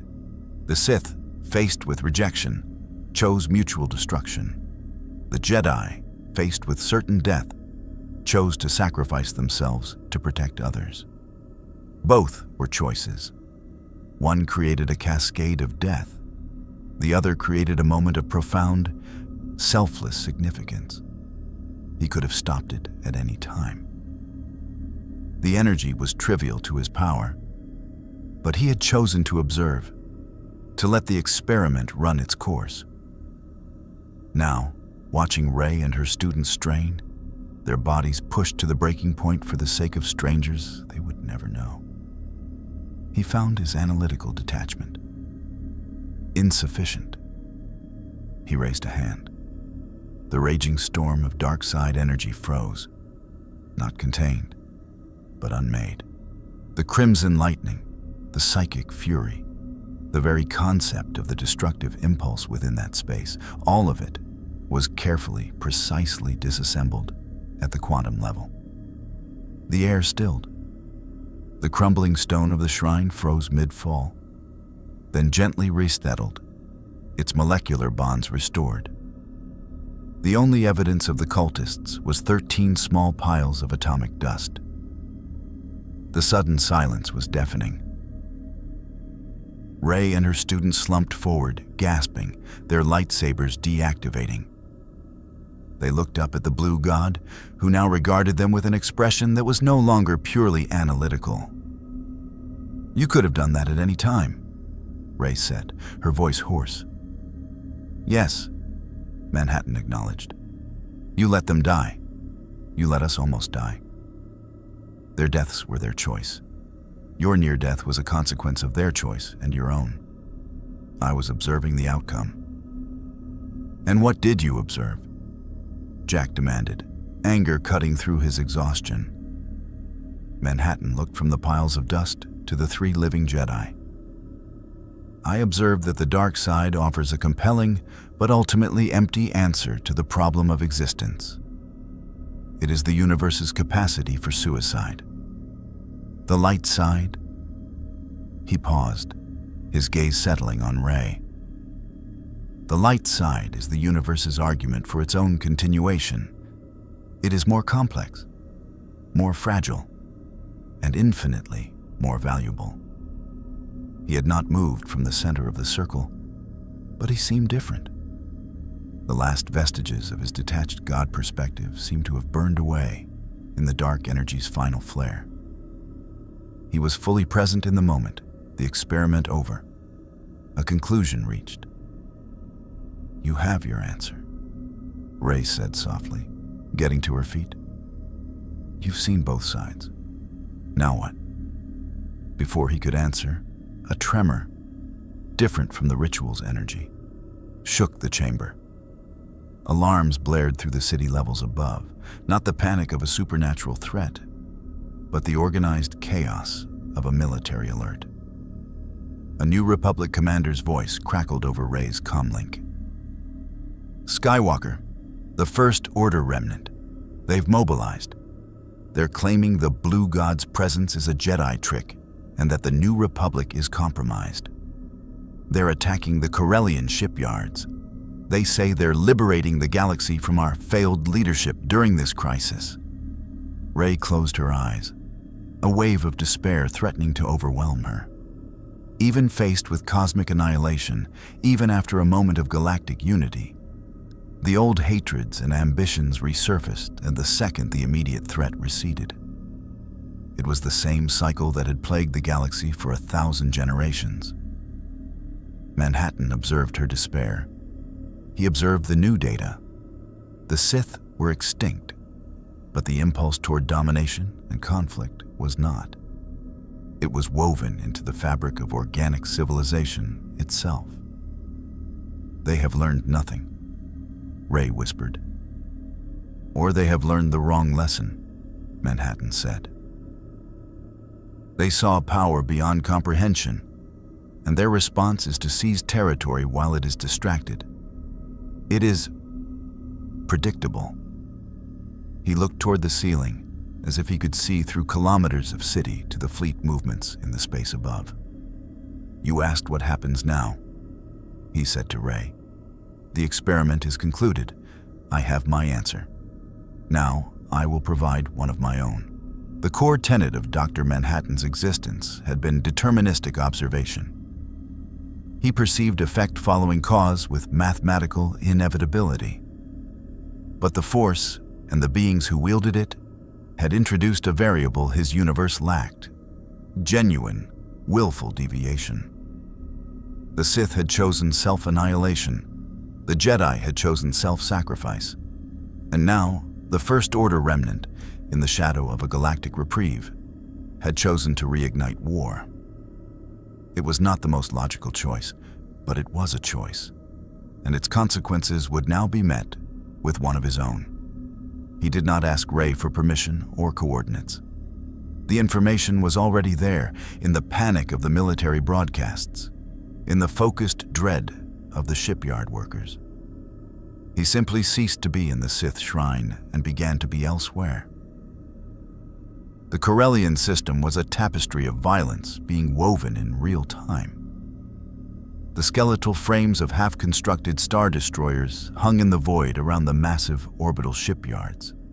Against them, the angular, dagger-like profiles of First-Order Resurgent-class star destroyers spat volleys of crimson turbo-laser fire. Green return fire lanced out from the New Republic Defense Fleet, a ragtag assembly of cruisers and corvettes desperately trying to protect the vital industrial facility. Escape pods streamed from damaged ships like seeds from a dying flower. It was chaos, destruction, and death on a scale that would have been unthinkable weeks ago, but now felt like a grotesque return to normalcy.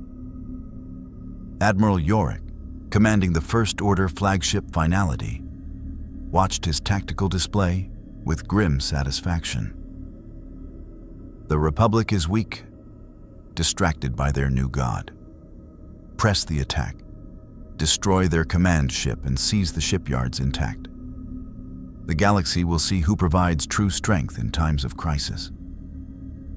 He never saw the blue star ignite between his fleet and the shipyards. Dr. Manhattan materialized in the vacuum, his form swelling to a size that dwarfed the largest star destroyer. He did not radiate anger or menace. He simply was, a silent, impossible monument to a power that rendered their conflict utterly insignificant. The battle stuttered to a halt. Laser fire died in the void. Engines cut out as crews stared, paralyzed, at the cosmic figure that had blocked out the stars. On the bridge of the New Republic command ship, Defiance, General Calrissian watched the sensor feeds, his mouth agape. "All units, cease fire. Hold positions." Admiral Yorick, recovering from his shock, made a fatal miscalculation. He saw the god not as a reason to stand down, but as a target. The Jedi's patron, a symbol to be shattered to demoralize the enemy. "All batteries, target that thing," he commanded. "Show the galaxy that the First Order fears nothing."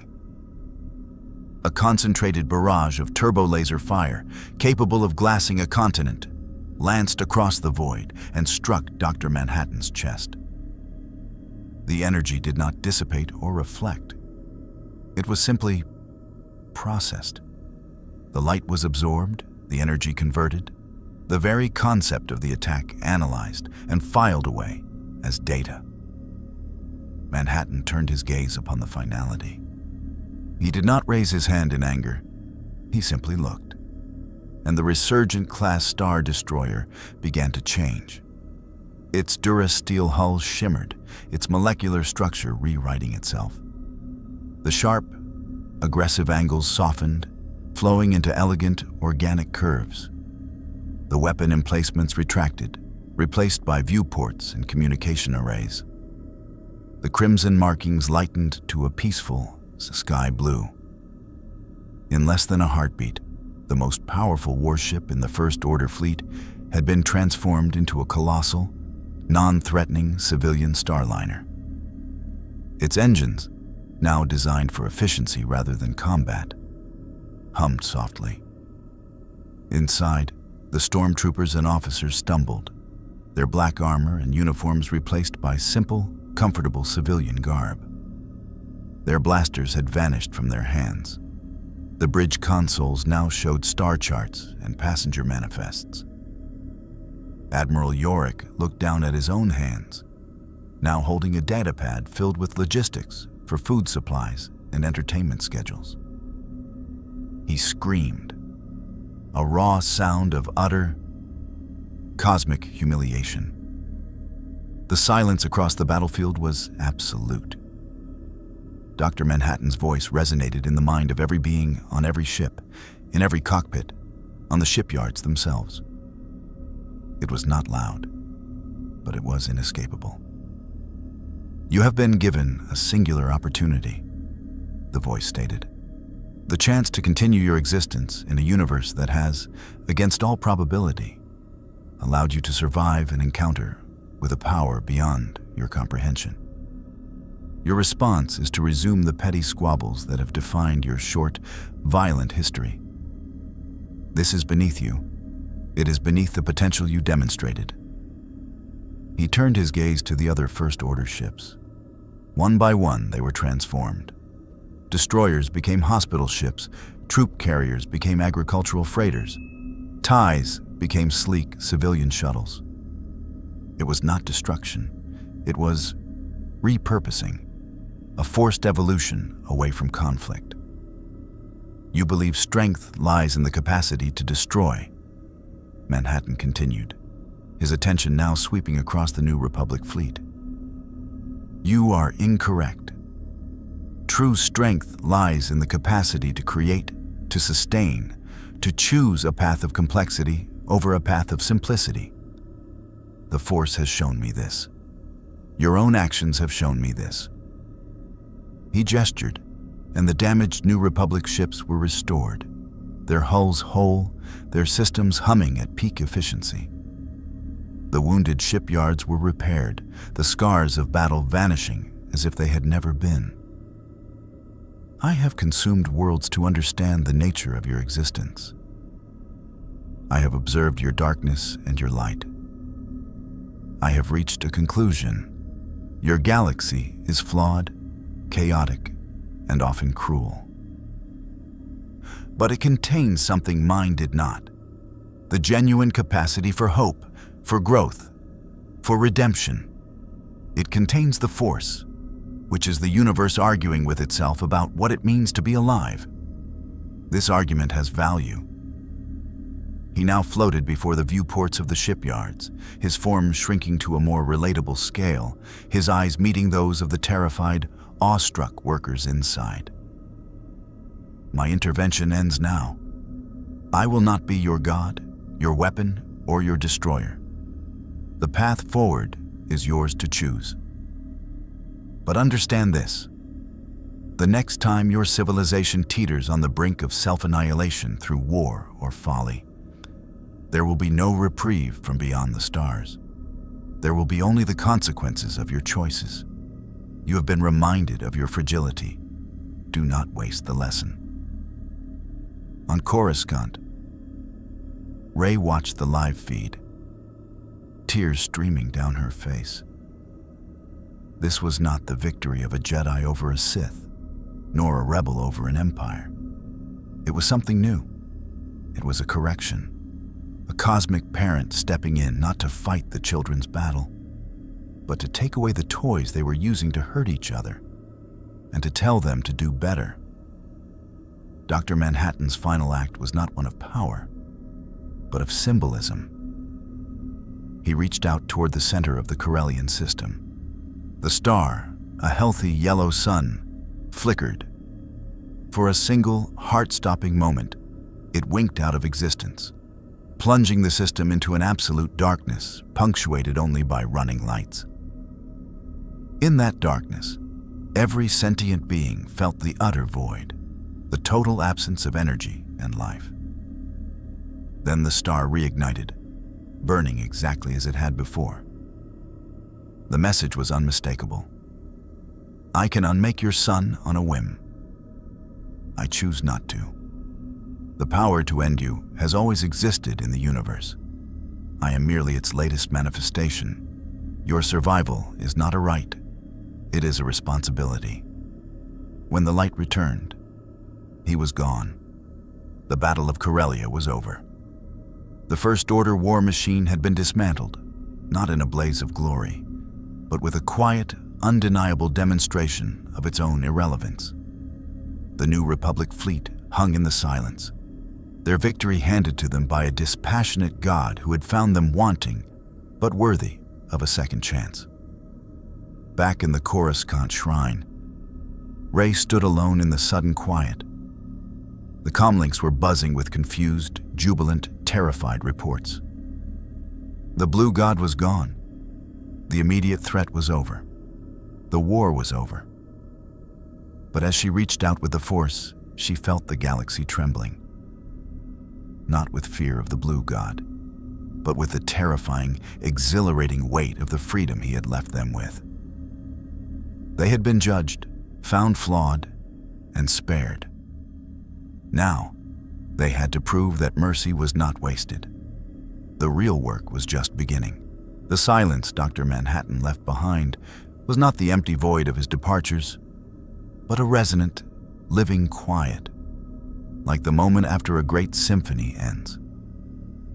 The galaxy held its breath, waiting for the other shoe to drop. It never did.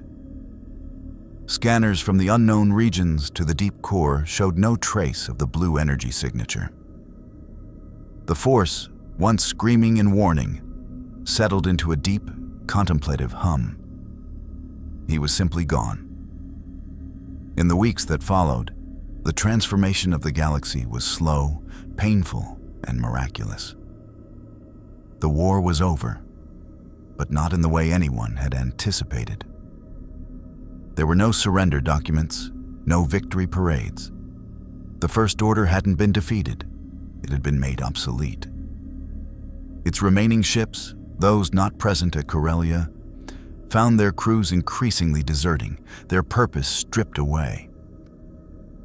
How could you fight for galactic domination when a god had demonstrated that such ambitions were the equivalent of children squabbling in a sandbox? The very concept of conquering the galaxy felt childish, even pathetic. On Coruscant, the political landscape shifted seismically. Chancellor Casterfo stood before a hushed Senate, the holographic representatives of 1,000 worlds watching him. The being we called the Blue God is no longer with us. he announced, his voice steady but heavy with the weight of reality. He has given us a gift far more valuable than our lives. Perspective. He has shown us the ultimate futility of the cycles of violence that have defined our history. We have been given a chance to break the cycle, not through a final, decisive victory, but through a collective choice to be better. The first act of the newly unified Galactic Senate was not a trade agreement or a military allocation. It was the formal ratification of the Manhattan Doctrine, a philosophical and political framework built on a single, terrifying premise: that their civilization was being observed, not by a god, but by their own potential for self-destruction, and that their continued existence depended on outgrowing their violent past. The transformed First Order ships became the foundation of a new galactic aid corps. The Starliner that was once the finality now ferried relief supplies to worlds scarred by the recent chaos. Stormtroopers, their armor discarded, found new purpose as engineers and medics, their discipline redirected toward rebuilding rather than breaking. Rey and her students became the stewards of this new era, but their role had changed. They were no longer warriors on the front lines of a cosmic war between light and dark. They were guides, teachers, and mediators. The Jedi Order was reborn, not as generals, but as philosophers, focusing on the living force, the connections between beings, the celebration of life in the present moment. The ancient Jedi texts, once studied for secrets of combat, were now pored over for their insights on community, healing, and the simple joy of existence. One evening, Rey stood again on the landing platform on Coruscant, the same one where she and Manhattan had watched the city lights. Jack approached her, his usual intensity softened by thought. "It's strange," he said. "For so long, we defined ourselves by what we were fighting against. The Empire, the First Order, the Sith. Now, what are we?"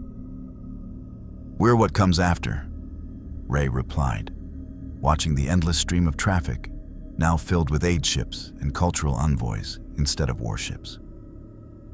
"We're the proof that his choice was the right one. We're the argument for existence, made manifest."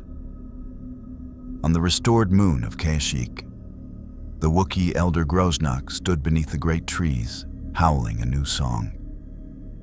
It was not a song of war or mourning, but a song of gratitude and continuity. His pack had been given back their future, and they would not waste it. Deep in the archives of the Jedi Temple, a single ancient holocron, once belonging to a long-dead Jedi master, flickered to life. It displayed a prophecy that had been deemed too obscure to ever decipher. It showed a blue star descending upon the galaxy not as a destroyer, but as a catalyst. The text read, "And from the void beyond the Force shall come a mirror, not to show what is, but what could be. And in its reflection, the galaxy shall choose to become more than it was." The galaxy was healing. But the scars of Manhattan's passage remained, etched not on worlds, but on the soul of every civilization. The memory of those 53 vanished systems became a somber monument, a permanent reminder of the price of irrelevance. The story was taught to children, that they lived in a universe of immense, indifferent power, and that their safety depended on their ability to find meaning in connection, not in conquest. There were still conflicts, of course. Greed, prejudice, and fear did not vanish overnight. But now, when a dispute threatened to escalate, the shadow of the Blue God fell across the negotiations. The question was no longer, can we win? But, is this worthy of us? Is this how we want to be seen, by ourselves and by whatever might be watching? Dr. Manhattan had not given them peace. He had given them the responsibility to create it for themselves. He had forced them to look into the abyss of their own insignificance and, instead of surrendering to despair, to build something beautiful precisely because it was temporary, because it was fragile, because it mattered. Rey felt his absence in the Force not as a void, but as a completed equation. He had come as a scientist and left as a student, his curiosity satisfied. He had found his surprise. He had learned that in a deterministic universe, a god is the pinnacle of existence. But in a universe with the Force, with choice, with love and hope, a god is just another lonely being, and the lowest sentient creature living a single, meaningful day is the true miracle. The galaxy, forever changed, continued to turn. Stars were born, lived, and died. Beings loved, created, and passed on. And the Force flowed through them all, a web of connection and choice. More powerful than any god because it belonged to everyone, and its story was still being written. The legacy of Dr. Manhattan's incursion into the Star Wars galaxy was not written in monuments or new regimes, but in the quiet transformation of its people. He had been the ultimate dispassionate observer, a mirror held up to existence itself, and the reflection had forced a fundamental reckoning. The galaxy did not unite out of fear of his return, but out of a profound understanding that the concepts he represented, cosmic indifference, entropic certainty, were the true enemies. In choosing to create rather than consume, to connect rather than dominate, they forged their own definitive argument against the void. The Force, once a tool for warriors and mystics, became the bedrock of a new galactic philosophy. That meaning is not found in permanence, but woven into the fabric of every temporary, precious moment. The blue god came as a consumer and left as a catalyst, having given the galaxy the one thing his own power could not provide: a reason to truly, defiantly, and beautifully live. The story of the Jedi and the Sith, the Empire and the Rebellion, was over. A new story, richer and more complex, had just begun.